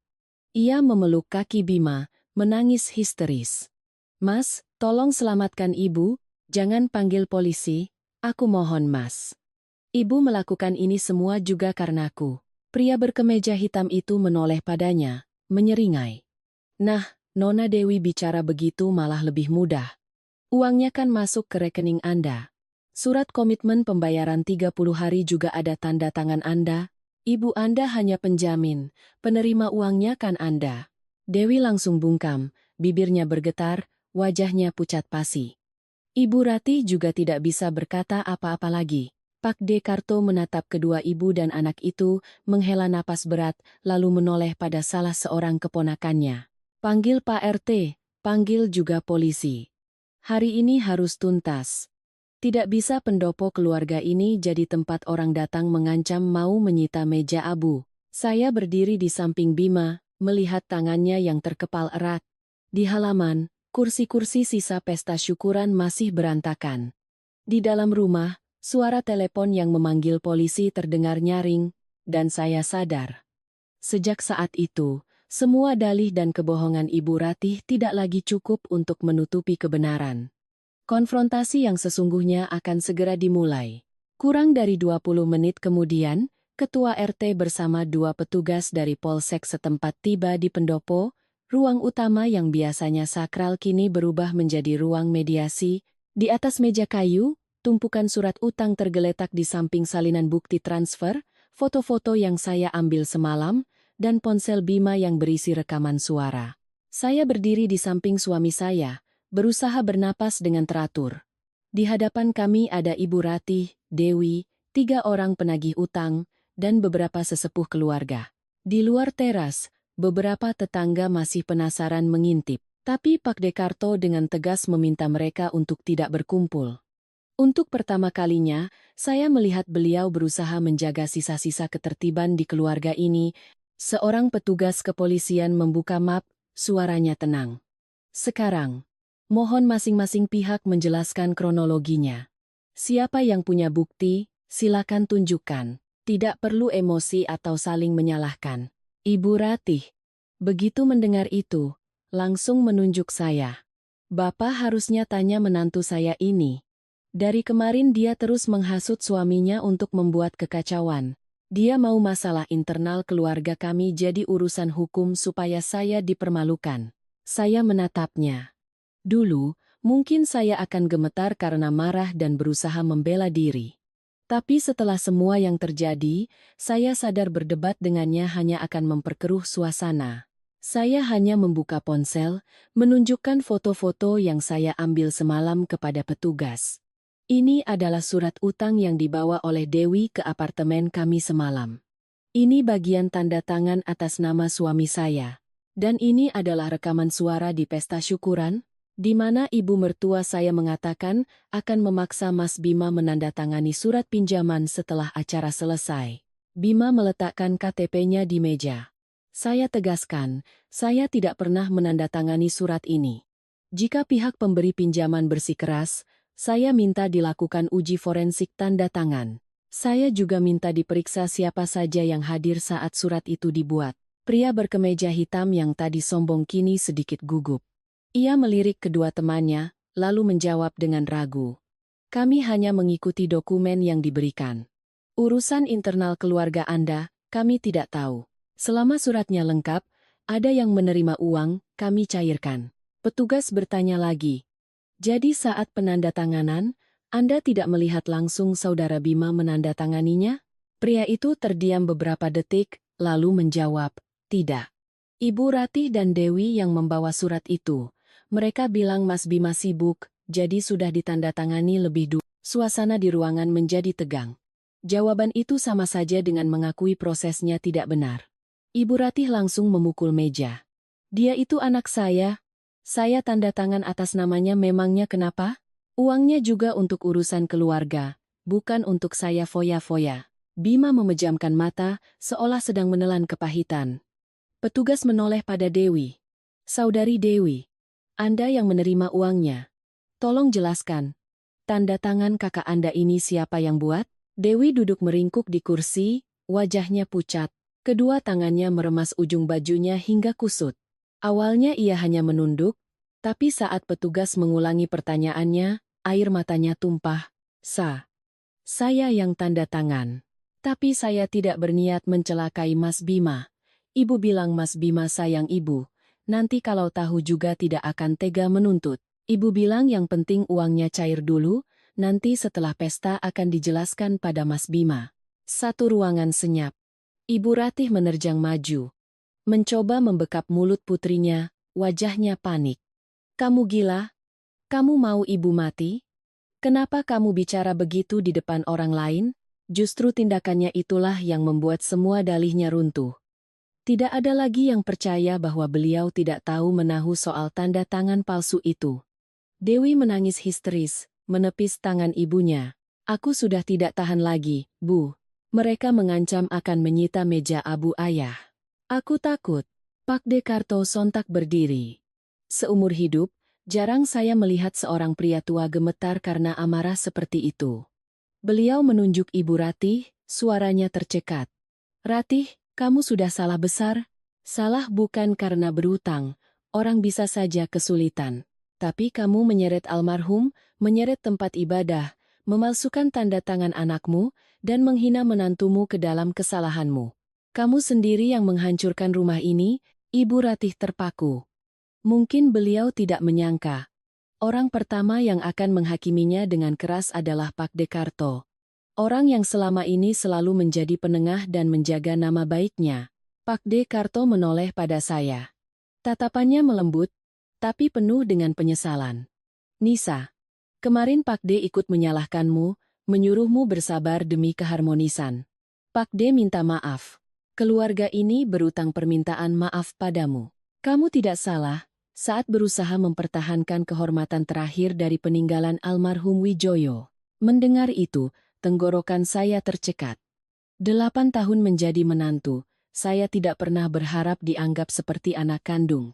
Saya hanya berharap, saat saya dihina, ada satu orang yang akan berkata bahwa itu tidak benar. Tapi baru hari ini, di tengah surat utang, polisi, dan air mata, saya mendengarnya. Seorang bude di belakang Pak Dekarto juga ikut angkat bicara dengan ragu. Kemarin Bu Ratih menyinggung ibu kandung Anissa itu memang keterlaluan. Mau kaya atau miskin, tetap saja itu orang tuanya, masa hari syukuran malah menghina besan. Komentar-komentar itu mengubah atmosfer di ruangan. Masih tegang, tapi tidak lagi semua orang memusuhi saya. Beberapa orang menunduk, mungkin teringat bahwa mereka juga ikut tertawa saat Ibu Ratih melempar hadiah saya. Kesadaran yang datang terlambat, tapi setidaknya ia datang. Bima menatap ibunya, suaranya melunak. Saya tidak akan menuntut ibu. Tapi hari ini, ibu harus menulis surat pernyataan. Pertama, ibu tidak boleh lagi menggunakan rumah pusaka ini sebagai jaminan utang. Kedua, ibu tidak boleh memalsukan nama atau tanda tangan saya. Ketiga, ibu tidak boleh lagi menghina Anissa dan keluarganya. Ibu Ratih merasa malu sekaligus marah, matanya memerah. Tapi di hadapan polisi, sesepuh keluarga, dan penagih utang, beliau tidak punya jalan lain. Akhirnya, dengan tangan gemetar, beliau menandatangani surat pernyataan itu. Dewi juga menandatangani berita acara pemeriksaan terpisah mengenai pemalsuan tanda tangan dan penerimaan dana. Saya kira masalah sudah mendekati akhir, tapi pria berkemeja hitam itu tiba-tiba tertawa dingin. Ia mengumpulkan dokumennya. Kalian pikir dengan tanda tangan beberapa lembar kertas masalah selesai? Uang sudah diterima, harus ada yang bayar. Hari ini kami menghormati aparat, jadi kami pergi. Tapi utang ini tidak akan hilang. Kalau keluarga tidak bisa bayar, kami akan jual utang ini ke pihak ketiga. Saat itu, jangan salahkan kami. Mendengar itu, Dewi terduduk lemas di kursinya. Bima langsung bertanya, uangnya kemana? 600 juta kamu transfer ke Reza? Kan? Sekarang telepon dia ke sini. Dewi dengan gemetar mengeluarkan ponselnya. Panggilan pertama, tidak tersambung. Panggilan kedua, sama saja. Sampai panggilan ketiga, operator memberitahu nomor tersebut sudah tidak aktif. Ia mengangkat kepala menatap kami, wajahnya sepucat kertas. Mas Reza. Tidak bisa dihubungi. Ucapan Dewi membuat seisi ruangan seolah kehabisan oksigen. Ia masih memegang ponselnya, layar menampilkan pesan nomor yang Anda tuju tidak aktif, sementara wajahnya pucat pasi. Ibu Ratih yang berdiri di sebelahnya, awalnya masih mengerutkan kening seolah tidak percaya. Tapi setelah Dewi mencoba menelepon lagi dan hasilnya tetap sama, tubuhnya mulai goyah. Ia harus berpegangan pada tepi meja untuk bisa tetap berdiri. Bima mengambil ponsel dari tangan adiknya, mencoba menelepon nomor Reza sendiri. Sekali, 2 kali, 3 kali. Hasilnya sama. Ia menoleh pada Dewi. Selain nomor ini, kamu punya kontak lain? Dewi menggeleng, air matanya mengalir deras. Tidak, Mas. Dia bilang pakai satu nomor saja biar gampang. WhatsApp juga pakai nomor ini. Tadi malam aku masih bisa menghubunginya. Saya menatap Dewi. Hati saya masih marah, tapi juga terasa dingin. Baru kemarin ia masih berdiri dengan angkuh di samping ibunya, menertawakan saya. Sekarang ia terduduk lemas, bahunya bergetar seperti anak kecil yang kehilangan pegangan. Saya tidak merasa puas. Mungkin karena saya sadar, ketika seorang wanita ditipu atas nama cinta, yang hilang bukan hanya uang, tapi juga kepercayaan dan harga diri. Bima meletakkan ponsel di meja, suaranya berusaha tenang. Uangnya di mana Dewi? Jelaskan pada Mas satu persatu. Dewi menutup wajahnya, menangis histeris. Aku transfer hampir semuanya ke Mas Reza. Dia bilang ada kafling tanah murah dari orang dalam proyek. Kalau bisa bayar uang muka minggu ini, setelah sertifikat jadi bisa langsung dijual lagi dengan keuntungan 2 kali lipat. Dia bilang, setelah menikah kami bisa punya modal untuk buka usaha sendiri, tidak perlu bergantung pada ibu lagi. Ibu Ratih mendengar itu dan bergumam, dia bicaranya meyakinkan sekali. Dia bahkan menunjukkan gambar denah lokasi lengkap dengan stempel merah. Bima langsung bertanya, "Stempel dari siapa? Ada surat perjanjian jual belinya?" Dewi dengan gemetar mengeluarkan secarik kertas dari tasnya. Itu hanya selembar kwitansi tulisan tangan. Di bawahnya tertera nama Reza Pratama, tanpa nomor KTP, tanpa informasi detail tentang tanah, tanpa ada pengesahan dari pihak manapun, hanya disertai beberapa tangkapan layar pesan janji manis dan foto-foto sebuah lokasi yang indah. Saya mengambil kertas itu. Semakin saya lihat, semakin saya merasa janggal. Kamu transfer uang 1 miliar, lebih hanya dengan pegangan seperti ini? Dewi menangis semakin kencang. Aku percaya padanya. Dia bilang setelah menikah sertifikatnya akan diatasnamakan kami berdua. Dia bilang kalau aku terus curiga, berarti aku tidak benar-benar mencintainya. Ibu Ratih tiba-tiba menoleh pada Dewi, suaranya pecah. Ibu suruh kamu cari laki-laki yang baik dan mapan supaya keluarga kita terpandang. Ibu tidak pernah menyuruhmu sebodoh ini sampai memberikan semua uang padanya. Dewi berteriak, untuk pertama kalinya berani melawan ibunya. Ibu sendiri yang bilang dia benar-benar sayang padaku. Ibu sendiri yang bilang aku harus cari suami kaya supaya tidak direndahkan orang. Ibu bahkan bilang kalau punya aset atas nama sendiri sebelum menikah, keluarga suami akan lebih menghargaiku. Sekarang ibu menyalahkan aku? Ibu Ratih terduduk lemas di kursinya. Wajahnya seolah menua 10 tahun dalam satu pagi. Kali ini beliau tidak bisa membantah. Mungkin beliau sadar, hanya karena gengsi, beliau telah membuat putranya tertekan, menantunya terhina, dan kini putrinya sendiri masuk ke dalam perangkap penipu. Saya menarik napas dalam-dalam, lalu melangkah ke hadapan Dewi. Ia mengangkat kepala menatap saya, matanya penuh ketakutan dan rasa malu. Saya masih terluka oleh sikapnya di pesta, tapi melihatnya begitu putus asa, saya tidak sanggup melontarkan kata-kata kejam. Saya hanya berkata dengan lugas, "Dewi, kalau kamu mau menyelamatkan dirimu, berhenti menangis. Tulis semua kronologi kapan kamu memberikan uang pada Reza, berapa jumlahnya, lewat rekening mana, apa saja janjinya, tulis semuanya." Dewi tertegun. "Mbak, Mbak mau membantuku?"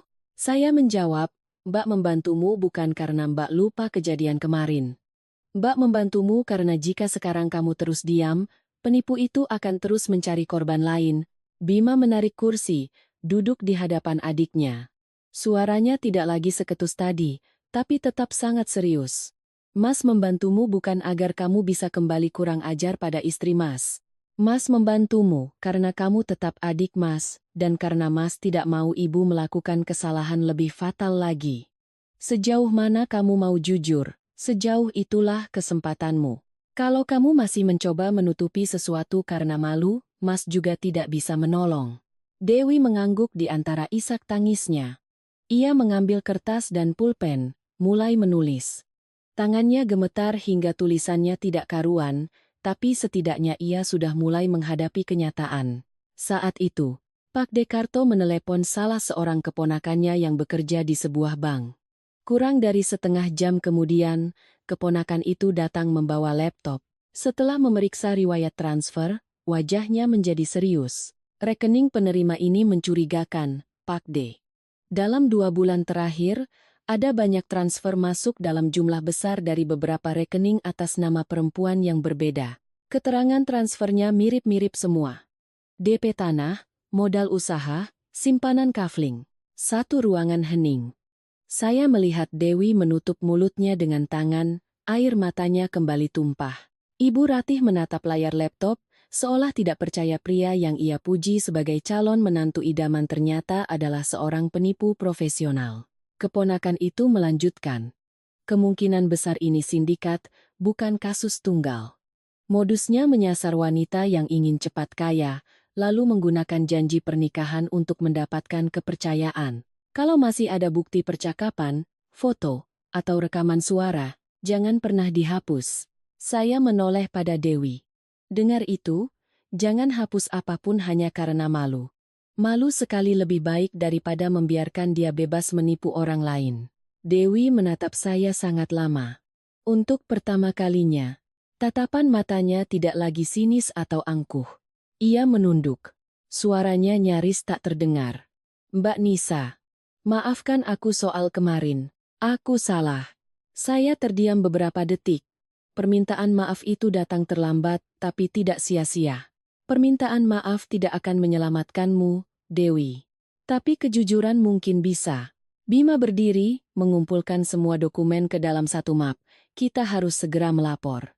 Semakin lama kita tunda, semakin banyak waktu dia untuk kabur. Pak Dekarto langsung mengangguk. Dewi juga menyeka air matanya, kali ini tidak menolak. Hanya Ibu Ratih yang tiba-tiba berdiri, suaranya panik. Jangan lapor polisi. Kalau seluruh kampung tahu Dewi ditipu laki-laki sebelum menikah, mau ditaruh di mana muka keluarga ini? Masalah ini harus diselesaikan diam-diam. Saya menatapnya, hati saya terasa berat. Sampai sejauh ini, beliau masih mendahulukan gengsinya di atas keselamatan putrinya sendiri. Dan saya tahu, badai di keluarga ini belum akan berhenti. Begitu Ibu Ratih selesai bicara, suasana di pendopo kembali terasa berat. Saya menatap ibu mertua saya. Setelah pesta yang hancur, konfrontasi di hadapan polisi, dan syok karena putrinya ditipu hampir 1 miliar, hal pertama yang masih ia pikirkan adalah muka. Bima sontak berdiri, kedua tangannya menekan meja, suaranya serak tapi tajam. Sampai saat ini pun ibu masih memilih gengsi daripada menyelamatkan anak ibu sendiri? Ibu Ratih tercekat. Matanya yang bengkak menatap Dewi, lalu beralih ke kerabat di sekitarnya. Mungkin beliau sadar telah salah, tapi gengsi sudah mendarah daging. Beliau menggigit bibir. Kamu tidak mengerti.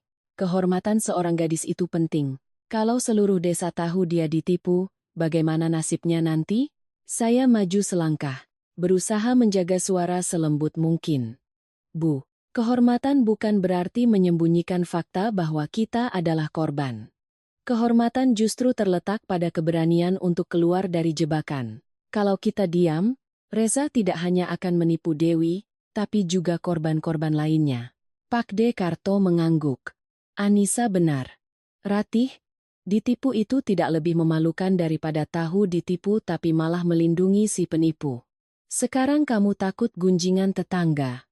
Tapi kalau penipu itu kabur, siapa yang akan menanggung utang itu? Kehormatan mana yang masih tersisa? Ibu Ratih tidak menjawab, hanya membuang muka. Saya kira setidaknya beliau akan berpikir. Tapi wanita itu sudah terbiasa memutuskan segalanya sendiri, terbiasa menggunakan air mata dan statusnya sebagai ibu untuk memaksa semua orang tunduk. Saat Bima dan Pak Dekarto melangkah ke teras untuk membicarakan penyerahan berkas ke Polres, Ibu Ratih diam-diam bangkit dan masuk ke kamarnya. Awalnya saya tidak memperhatikan, sampai saya mendengar suara bisikan dari telepon. Saya perlahan mendekati pintu kamar. Suara Ibu Ratih sangat pelan, tapi masih bisa terdengar. Reza, ini Tante. Tolong dengarkan Tante dulu. Masalah uang ini kita selesaikan berdua saja, jangan dibesar-besarkan. Tante akan coba cari tambahan, tapi kamu harus kembalikan semua foto dan pesan pribadi Dewi. Seluruh tubuh saya terasa dingin. Beliau menelepon Reza menggunakan nomor lain. Dari seberang sana entah bicara apa, saya hanya mendengar Ibu Ratih buru-buru merendahkan suaranya. Tante tidak akan lapor polisi, Tante janji. Tapi kamu juga harus kasih jalan keluar untuk Dewi. Dia masih gadis, jangan hancurkan masa depannya. Tante mohon. Sesaat kemudian, suaranya bergetar. Tidak, tidak bisa. 300 juta lagi. Tante cari dari mana? Tante mohon. Reza, jangan begitu. Baik, baik, Tante akan usahakan. Tapi kamu janji tidak akan menyebarkannya. Saya tidak bisa diam lagi. Saya mendorong pintu dan masuk. Ibu Ratih terlonjak kaget, buru-buru menyembunyikan ponsel di belakang punggungnya. Di atas ranjang, kotak perhiasannya terbuka. Beberapa gelang emas, buku tabungan, dan BPKB motor tua tergeletak berantakan. Jelas beliau tidak hanya menelepon, beliau sedang bersiap mengumpulkan uang untuk diberikan lagi pada Reza. Saya menatapnya lurus. Ibu mau memberikan uang lagi padanya? Wajah Ibu Ratih memerah karena tertangkap basah. Beliau langsung marah untuk menutupi kepanikannya. Kamu tahu apa? Kalau dia menyebarkan foto-foto Dewi, hidup anak itu hancur, kamu tidak punya anak perempuan, kamu tidak akan mengerti. Saya menahan amarah. Semakin ibu memberinya uang, semakin dia punya alasan untuk memeras keluarga kita. Hari ini 300 juta, besok 1 miliar, lalu apa lagi? Ibu mau jual semua perhiasan, berutang lagi, lalu memalsukan tanda tangan Mas Bima lagi? Diam kamu. Ibu Ratih membentak. Matanya merah. Kalau bukan karena kamu yang memperbesar masalah, dia tidak akan mengancam begini. Tepat saat itu, Bima muncul di ambang pintu. Mungkin ia sudah mendengar semuanya. Wajahnya pucat, tangannya terkepal hingga buku-buku jarinya memutih. Tapi kali ini ia tidak berteriak. Ia hanya menatap ibunya dengan tatapan yang lelah luar biasa. Bu. Cara ibu menyayangi anak seperti ini justru sedang mendorong Dewi ke jurang. Ibu menyelamatkan kehormatannya dengan uang kotor, dengan rasa takut, maka seumur hidupnya dia akan terus di bawah kendali laki-laki itu. Ibu Ratih membuka mulut hendak membantah, tapi Dewi sudah berdiri di belakang Bima sejak tadi. Ia mendengar semuanya. Wajahnya pucat, matanya bengkak, tapi tatapannya anehnya lebih jernih dari sebelumnya. Ia masuk ke kamar, melihat kotak perhiasan ibunya, lalu melihat ponsel di tangan beliau. Bu, aku tidak mau ibu berutang lagi. Ibu Ratih tertegun. Dewi.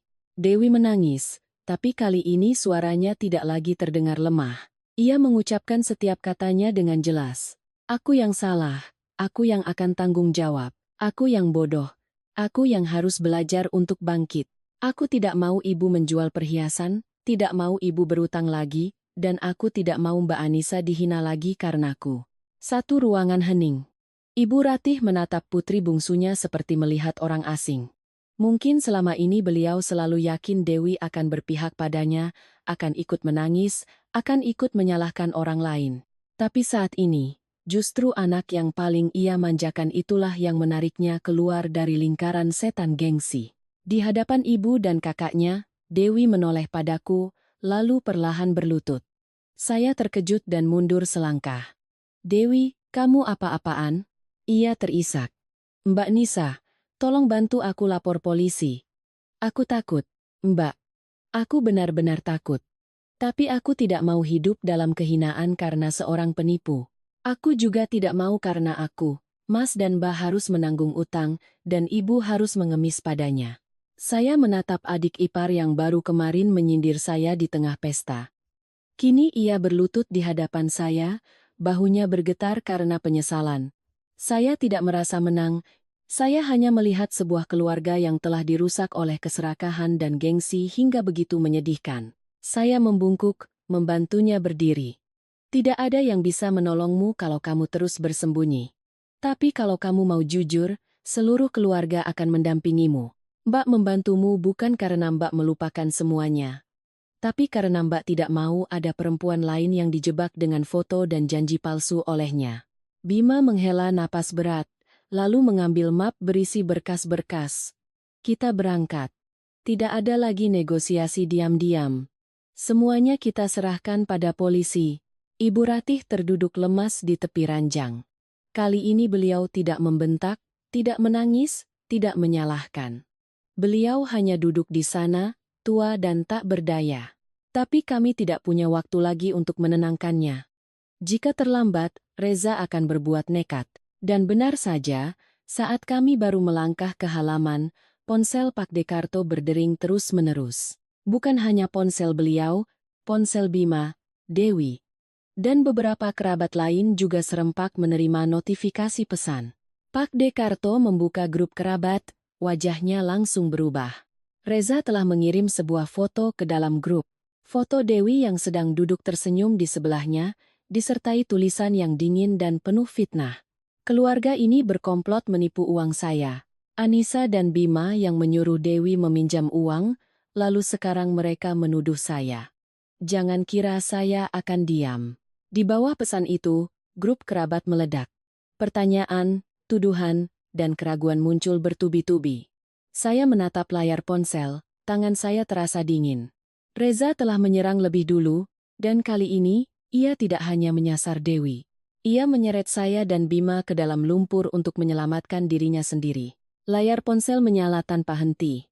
Pesan di grup kerabat muncul begitu cepat hingga tak terbaca. Foto yang dikirim Reza adalah foto Dewi yang tersenyum ceria di sebuah kafe bersamanya. Foto itu sendiri tampak biasa, tapi keterangan di bawahnya penuh kedengkian. Keluarga ini menjebak untuk menipu uang saya. Anissa dan Bima memaksa Dewi meminjam uang, lalu sekarang menuduh saya. Jangan kira saya akan diam. Hanya dalam beberapa menit, grup itu gempar. Ada yang bertanya kebenarannya, ada yang menyalahkan Dewi karena tidak menjaga privasi, dan ada yang tanpa pikir panjang langsung menyalahkan saya. Sebuah pesan dari Bu Dening muncul, membuat hati saya terasa dingin. Sejak Anissa jadi menantu, rumah ini tidak pernah tenang. Baru selesai syukuran, sudah bikin keluarga berantakan. Saya memegang ponsel. Tangan saya terasa dingin. Kata-kata seperti itu bukan hal baru, tapi kali ini lebih berbahaya. Karena Reza tidak hanya menghancurkan nama baik Dewi, ia sengaja menyeret saya dan Bima agar ia bisa memposisikan dirinya sebagai korban. Seorang penipu sangat paham psikologi massa, cukup lempar satu foto dan beberapa kalimat fitnah, maka orang-orang yang tidak tahu kebenarannya akan melakukan sisanya untuknya. Melihat pesan-pesan itu, wajah Ibu Ratih pucat pasi. Beliau merebut ponsel Dewi, membaca setiap komentar, bibirnya bergetar. Ya Tuhan, mau ditaruh di mana muka ini? Seluruh keluarga sudah tahu. Dewi, kenapa bisa begini nak? Ibu sudah bilang jangan diperpanjang. Beliau menoleh pada Bima dengan panik.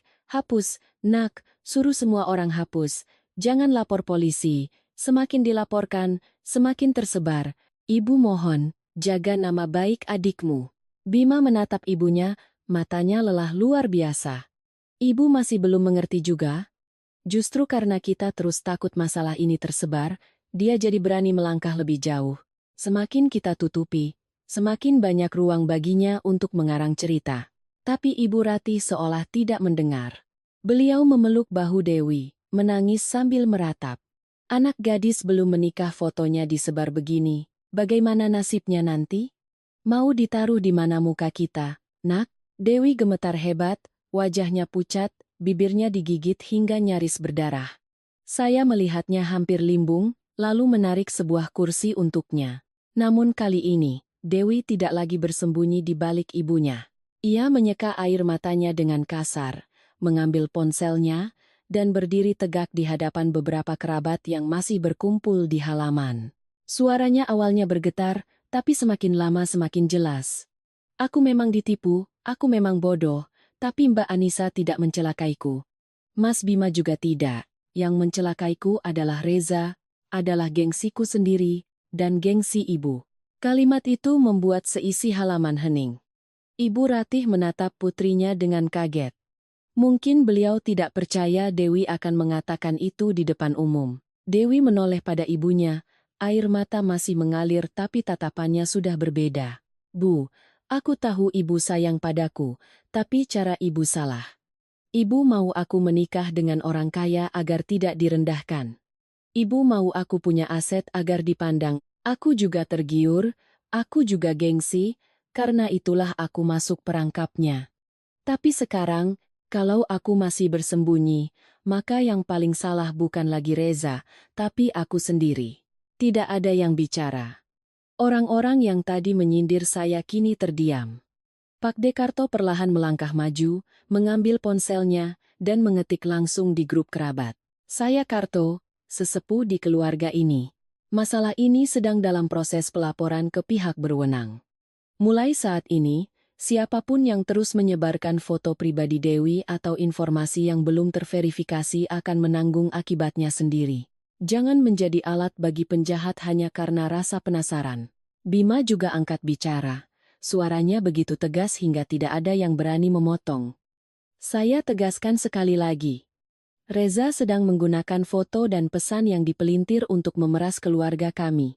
Siapapun di keluarga ini yang masih peduli pada Dewi, yang masih peduli pada nama baik keluarga, tolong berhenti di sini. Jangan jadikan diri Anda korong untuk seorang penipu. Saya menatap Dewi. Adik ipar yang tadinya begitu angkuh, kini tampak begitu rapuh. Saya tidak memarahinya. Saya hanya mengambil selembar tisu dari tas dan memberikannya. Seka air matamu. Kalau mau menjaga kehormatan, pertama-tama kita harus menjaga kebenaran. Semakin kamu bersembunyi, semakin dia menang. Dewi menerima tisu itu. Bibirnya bergetar. Ia menunduk dan berkata sangat pelan, "Terima kasih, Mbak." Dua kata yang ringan, tapi bagi saya terasa lebih berat daripada permintaan maaf yang penuh drama. Karena untuk pertama kalinya, di rumah yang pernah menganggap saya orang luar ini, ada yang berani menatap kesalahannya sendiri. Ibu Ratih berdiri di dekat situ, kedua tangannya terkulai lemas. Beliau menatap saya sangat lama. Wajahnya tidak lagi ketus, tidak lagi berusaha mempertahankan wibawa. Beliau tampak seperti orang yang baru bangun dari mimpi panjang dan menyadari perbuatannya telah mendorong anak-anaknya ke tepi jurang. Beliau melangkah ke hadapan saya. Suaranya tercekat, "Nisa, ibu minta maaf, ibu salah." Saya terdiam beberapa detik. Hati saya tidak bisa langsung pulih. Satu permintaan maaf tidak bisa menghapus adegan beliau melempar hadiah saya, tidak bisa menghapus hinaan pada ibu saya, juga tidak bisa menghapus 8 tahun saya direndahkan. Tapi saya juga sadar, saat ini jika saya terus menyimpan dendam, satu-satunya yang diuntungkan adalah Reza. Saya menatap Ibu Ratih, berkata perlahan, "Saya bisa membantu ibu menyelamatkan Dewi, tapi saya tidak bisa lagi membiarkan kesalahan ditutupi.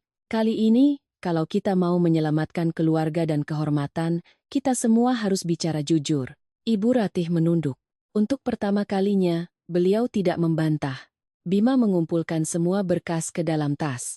Pak Dekarto menelepon Polsek, memberitahu bahwa keluarga akan datang untuk melengkapi laporan dengan bukti baru mengenai ancaman dan pencemaran nama baik.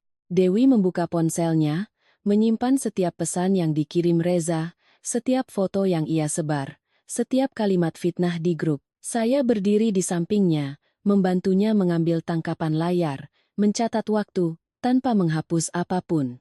Di luar, matahari sudah tinggi, tapi suasananya masih terasa berat. Pesta syukuran yang kemarin megah, hari ini hanya menyisakan tumpukan taplak meja kotor dan orang-orang yang terpaksa menghadapi kenyataan. Reza mengira dengan menyebar foto ia bisa membuat kami panik, terpecah belah, dan kembali saling menyalahkan seperti sebelumnya. Tapi ia salah perhitungan. Justru serangan kotornya itulah yang membuat orang-orang yang pernah saling menyakiti ini mulai berdiri di sisi yang sama, dan kali ini, kami pergi bukan untuk menutupi masalah. Kami pergi untuk mengungkap semuanya. Kami tiba di kantor polisi saat hari sudah menjelang siang. Saya berjalan di samping Bima, tangan saya memegang erat map berisi berkas-berkas. Dewi mengikuti di belakang, langkahnya berat. Ibu Rati diam sepanjang jalan, tidak lagi mengeluh atau menyalahkan, hanya memeluk tasnya dengan erat. Pak Dekarto berjalan paling belakang. Posturnya sedikit bungkuk tapi tatapannya tegas. Petugas yang menerima laporan kami adalah seorang pria berusia 40-an.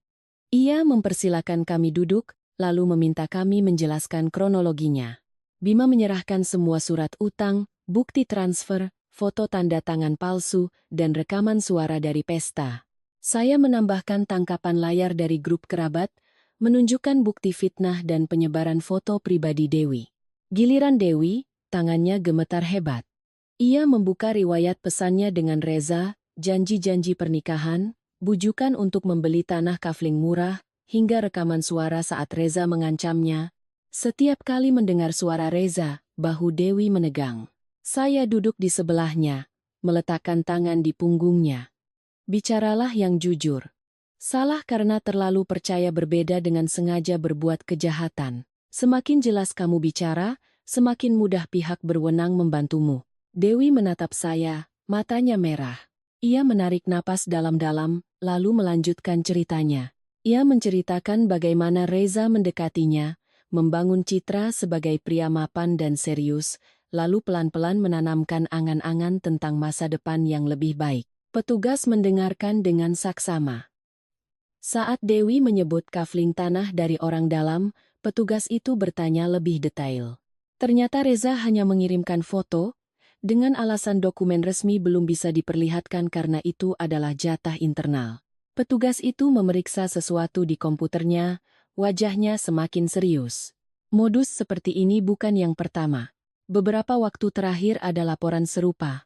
Pelaku biasanya menggunakan nama palsu, membangun citra sukses, lalu menjerat korban dengan janji pernikahan dan investasi bodong. Saat korban menagih, pelaku berbalik mengancam akan menyebarkan foto atau video pribadi.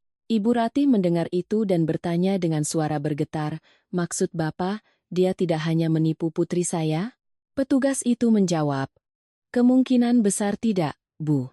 Nomor rekening yang keluarga berikan pernah muncul di beberapa laporan lain dengan modus yang sama." Dewi menangis, dan punggung saya terasa dingin. Reza bukan sekadar pria brengsek, ia adalah predator yang sangat terencana. Masalah menjadi lebih rumit saat petugas menanyakan tentang kelompok penagih utang. Bima menceritakan kejadian di pendopo saat mereka mengancam akan menyita meja abu. Petugas memeriksa surat utang itu. Pihak pemberi pinjaman ini, keluarga kenal dari mana? Ibu Ratih menunduk sangat lama sebelum menjawab. Reza yang mengenalkan. Katanya di sana prosesnya cepat, tidak perlu jaminan rumit. Satu ruangan hening. Kami semua sadar apa artinya itu. Reza tidak hanya menipu Dewi, ia juga sengaja menjerumuskan Ibu Ratih ke dalam perangkap utang dengan bunga tinggi. Petugas mencatat detail ini. Kami akan selidiki keterkaitan antara Reza dan kelompok pemberi pinjaman ini. Jika terbukti ada persekongkolan, kasusnya akan ditangani secara berbeda. Ibu Ratih tiba-tiba menangis. Bukan tangisan drama seperti sebelumnya, melainkan isak tangis penyesalan. Beliau menoleh pada Bima. "Ibu salah, Nak. Ibu yang menyuruh Dewi memalsukan tanda tanganmu. Ibu pikir, kamu anak ibu, tidak akan tega menuntut. Ibu hanya berpikir yang penting dapat uang dulu, nanti bisa dicicil." Ibu tidak menyangka. Bima memejamkan mata. Saat membukanya, matanya merah tapi suaranya tetap jelas. "Saya tidak akan menuntut ibu. Tapi saya juga tidak akan menandatangani surat apapun untuk menutupi kesalahan ibu. Sejauh mana ibu dan Dewi mau jujur, sejauh itulah kesempatan kita untuk menyelesaikan ini. Kalau masih ada yang ditutupi, saya tidak bisa menolong lagi." Petugas meminta dibuat berita acara terpisah untuk kasus pemalsuan tanda tangan dan kasus penipuan oleh Reza. Saya berinisiatif menyatakan bahwa keluarga akan kooperatif sepenuhnya, tidak akan menutupi kesalahan internal demi meringankan hukuman. Petugas itu mengangguk. Sikap keluarga seperti ini akan mempermudah proses. Ditipu adalah satu hal, memalsukan dokumen adalah hal lain. Jujur sejak awal akan membuat segalanya lebih jelas. Ibu Ratih mengangkat kepala menatap saya. Tatapannya tidak lagi angkuh. Beliau berkata lirih, "Ibu pernah menghinamu. Tapi saat keluarga ini paling kacau, justru kamu yang paling tenang." Saya tidak tahu harus menjawab apa. Saya hanya menatapnya sejenak. Saya tenang bukan karena saya tidak terluka, Bu. Saya tenang karena jika semua orang hanya memikirkan gengsi, tidak akan ada lagi yang bisa menyelamatkan keluarga ini. Ibu Ratih menunduk, bahunya bergetar. Dewi duduk di sebelahnya, diam-diam menandatangani berita acara pemeriksaan. Di luar jendela, matahari sudah mulai turun. Badai di keluarga kami mulai berganti arah. Bukan lagi badai saling menyalahkan, melainkan badai kebenaran. Dan kebenaran, sepahit apapun, adalah satu-satunya jalan keluar dari jebakan yang telah dibuat Reza. Setelah laporan dibuat, pihak kepolisian meminta kami untuk tidak lagi berkomunikasi langsung dengan Reza. Mereka menjelaskan, semakin kami panik dan memohon, Reza akan semakin merasa di atas angin dan terus memeras. Untuk menjebaknya, kami harus membuatnya percaya bahwa kami sudah menyerah. Sesuai arahan, Dewi mengirim pesan singkat pada Reza, keluargaku setuju memberi tambahan uang, tapi kamu harus bertemu langsung untuk menyerahkan semua foto dan data. Tidak sampai 5 menit, Reza membalas, tahu diri juga akhirnya, siapkan uang tunai. Pesannya begitu angkuh, membuat Dewi gemetar. Bima menenangkan adiknya, jangan takut. Semakin dia sombong, semakin dia lengah. Reza memilih lokasi pertemuan di sebuah warung kopi terpencil di perbatasan kabupaten, tempat yang mudah untuk melarikan diri. Ibu Ratih bersikeras ingin ikut. Ini semua salahku. Biar aku yang menemuinya. Bima langsung menolak. Bu, dari awal masalah ini menjadi besar karena ibu selalu bertindak sendiri. Kali ini, tolong ikuti arahan. Saya menambahkan, ibu mau ikut bukan hal yang penting. Yang penting, ibu tidak merusak rencana ini. Kalimat itu membuat beliau terdiam dan akhirnya setuju. Sore itu, jebakan disiapkan. Sejumlah uang yang sudah ditandai dimasukkan ke dalam amplop. Dewi diinstruksikan untuk tetap tenang. Ibu Ratih ikut di dalam mobil, wajahnya pucat dan tegang. Reza datang terlambat, mengenakan kacamata hitam, gayanya masih sangat percaya diri. Uangnya sudah siap, tanyanya tanpa basa-basi. Ibu Ratih menahan diri. Uangnya ada. Tapi kamu harus serahkan semua foto dan pesan itu. Jangan pernah ganggu putri saya lagi. Reza tertawa. Tante bicaranya enak sekali. Dulu butuh saya, panggilnya calon menantu. Sekarang cepat sekali berubah. Ia mencondongkan tubuh, tatapannya dingin. Kalau uangnya tidak cukup hari ini, besok malam foto-foto Dewi tidak hanya ada di grup keluarga kalian. Saat itulah Ibu Ratih mendorong amplop ke arahnya. Periksa sendiri. Reza melirik sekeliling, lalu membuka amplop. Tepat saat tangannya menyentuh uang yang sudah ditandai, beberapa petugas berpakaian preman yang duduk di meja sebelah langsung berdiri dan menyergapnya. Reza panik, mencoba lari lewat pintu belakang, tapi sudah dihadang. Kacamata hitamnya jatuh ke lantai. Kalian menjebak saya, teriaknya. Uang ini mereka yang berikan. Seorang petugas dengan tenang memborgolnya. Anda punya hak untuk bicara, tapi seluruh percakapan dan transaksi barusan sudah kami rekam. Dewi duduk mematung, air matanya tumpah melihat Reza ditangkap.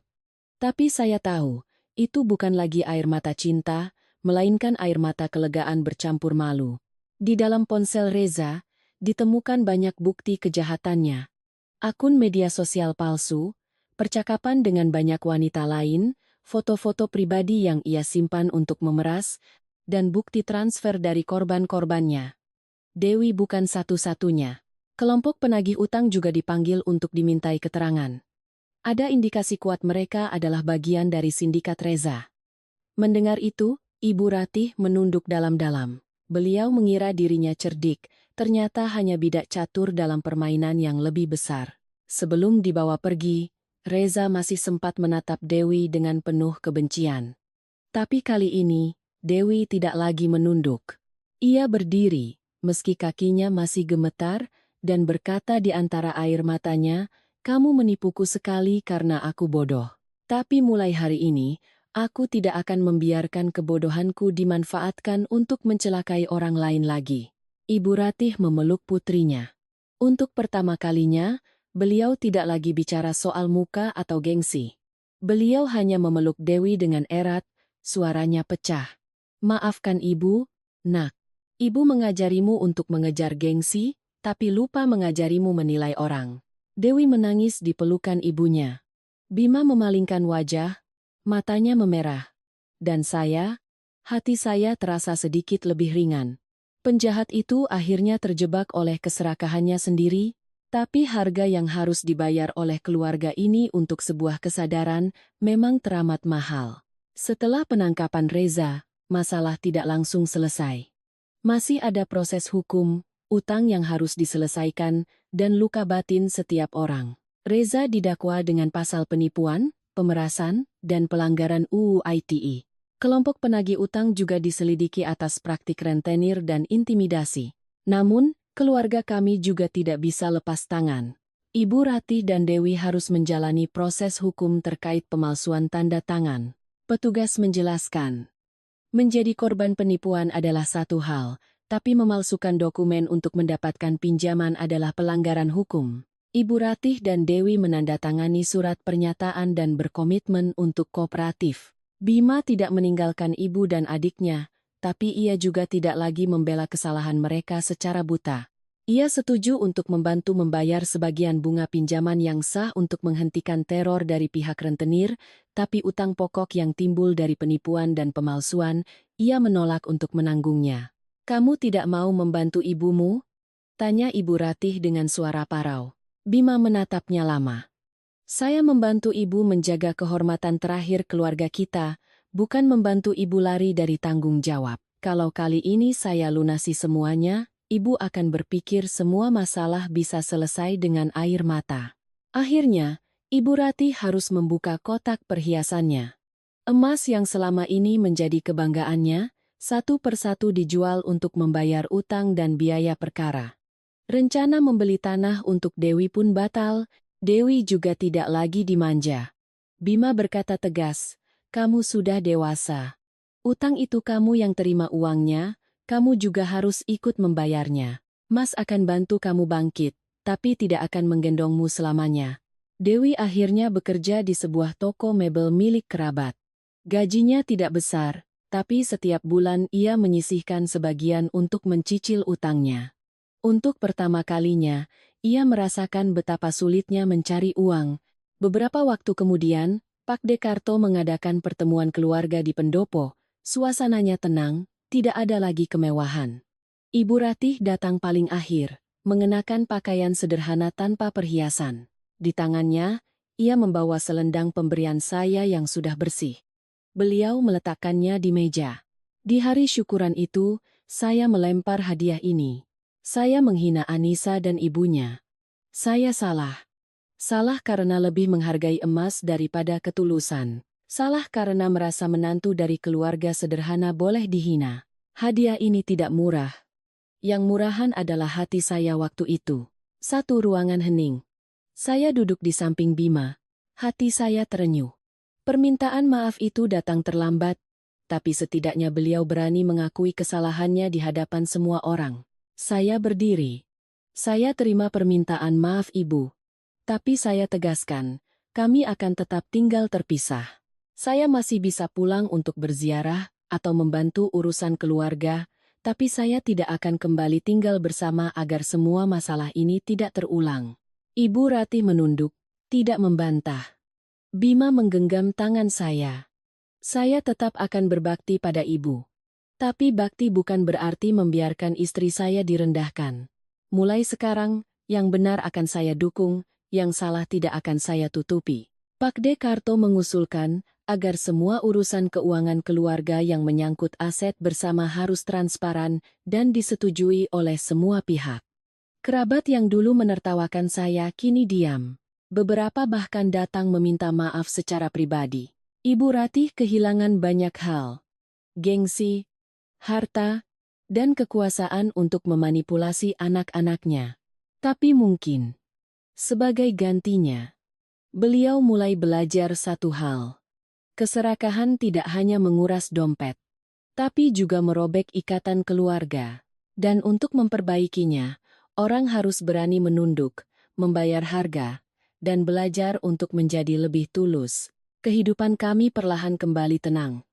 Bima tetap rutin mengunjungi pendopo, merawatnya sebagai wasiat ayahnya, tapi dengan batasan yang jelas. Saya kadang ikut, tapi tidak lagi berusaha menyenangkan semua orang. Ibu Ratih juga berubah, meski perlahan. Beliau tidak lagi menghina keluarga saya. Dewi masih bekerja keras, setiap bulan ia mencicil utangnya. Suatu kali ia datang membawakanku buah-buahan, berdiri lama di depan pintu sebelum berani mengetuk. "Mbak Nisa," katanya pelan. "Aku tidak minta Mbak melupakan semuanya. Aku hanya berharap, suatu saat nanti aku diberi kesempatan untuk memperbaiki diri." Saya menerima buah itu. Orang yang mau memperbaiki diri selalu punya jalan. Tapi jangan sampai membuat orang lain terluka lagi hanya untuk menjadi dewasa. Selendang itu, Ibu Ratih menyimpannya. Bima bercerita, kadang saat cuaca dingin, beliau memakainya sambil duduk termenung di teras. Mungkin selendang itu menjadi pengingat tentang hari di mana beliau pernah melempar sebuah ketulusan hanya karena tidak berkilau seperti emas. Kasus Reza dan kelompok rentenir diproses secara hukum. Setelah ceritanya tersebar, beberapa korban lain yang tadinya diam karena malu akhirnya berani melapor. Suatu sore, Bima berdiri di sampingku di balkon. Dulu Mas kira, diam itu cara terbaik menjaga keharmonisan keluarga. Sekarang Mas baru sadar, diam di hadapan kesalahan justru cara tercepat untuk menghancurkannya. Saya tidak langsung menjawab, hanya menggenggam tangannya. Saya tahu, untuk sampai pada kesimpulan itu, ia telah melalui banyak pergulatan batin. Menjadi anak dan suami memang tidak mudah, tapi sesulit apapun, kita harus belajar untuk berdiri di tempat yang benar, di sisi kebenaran, dan di samping orang yang telah kita janji untuk lindungi. 13,6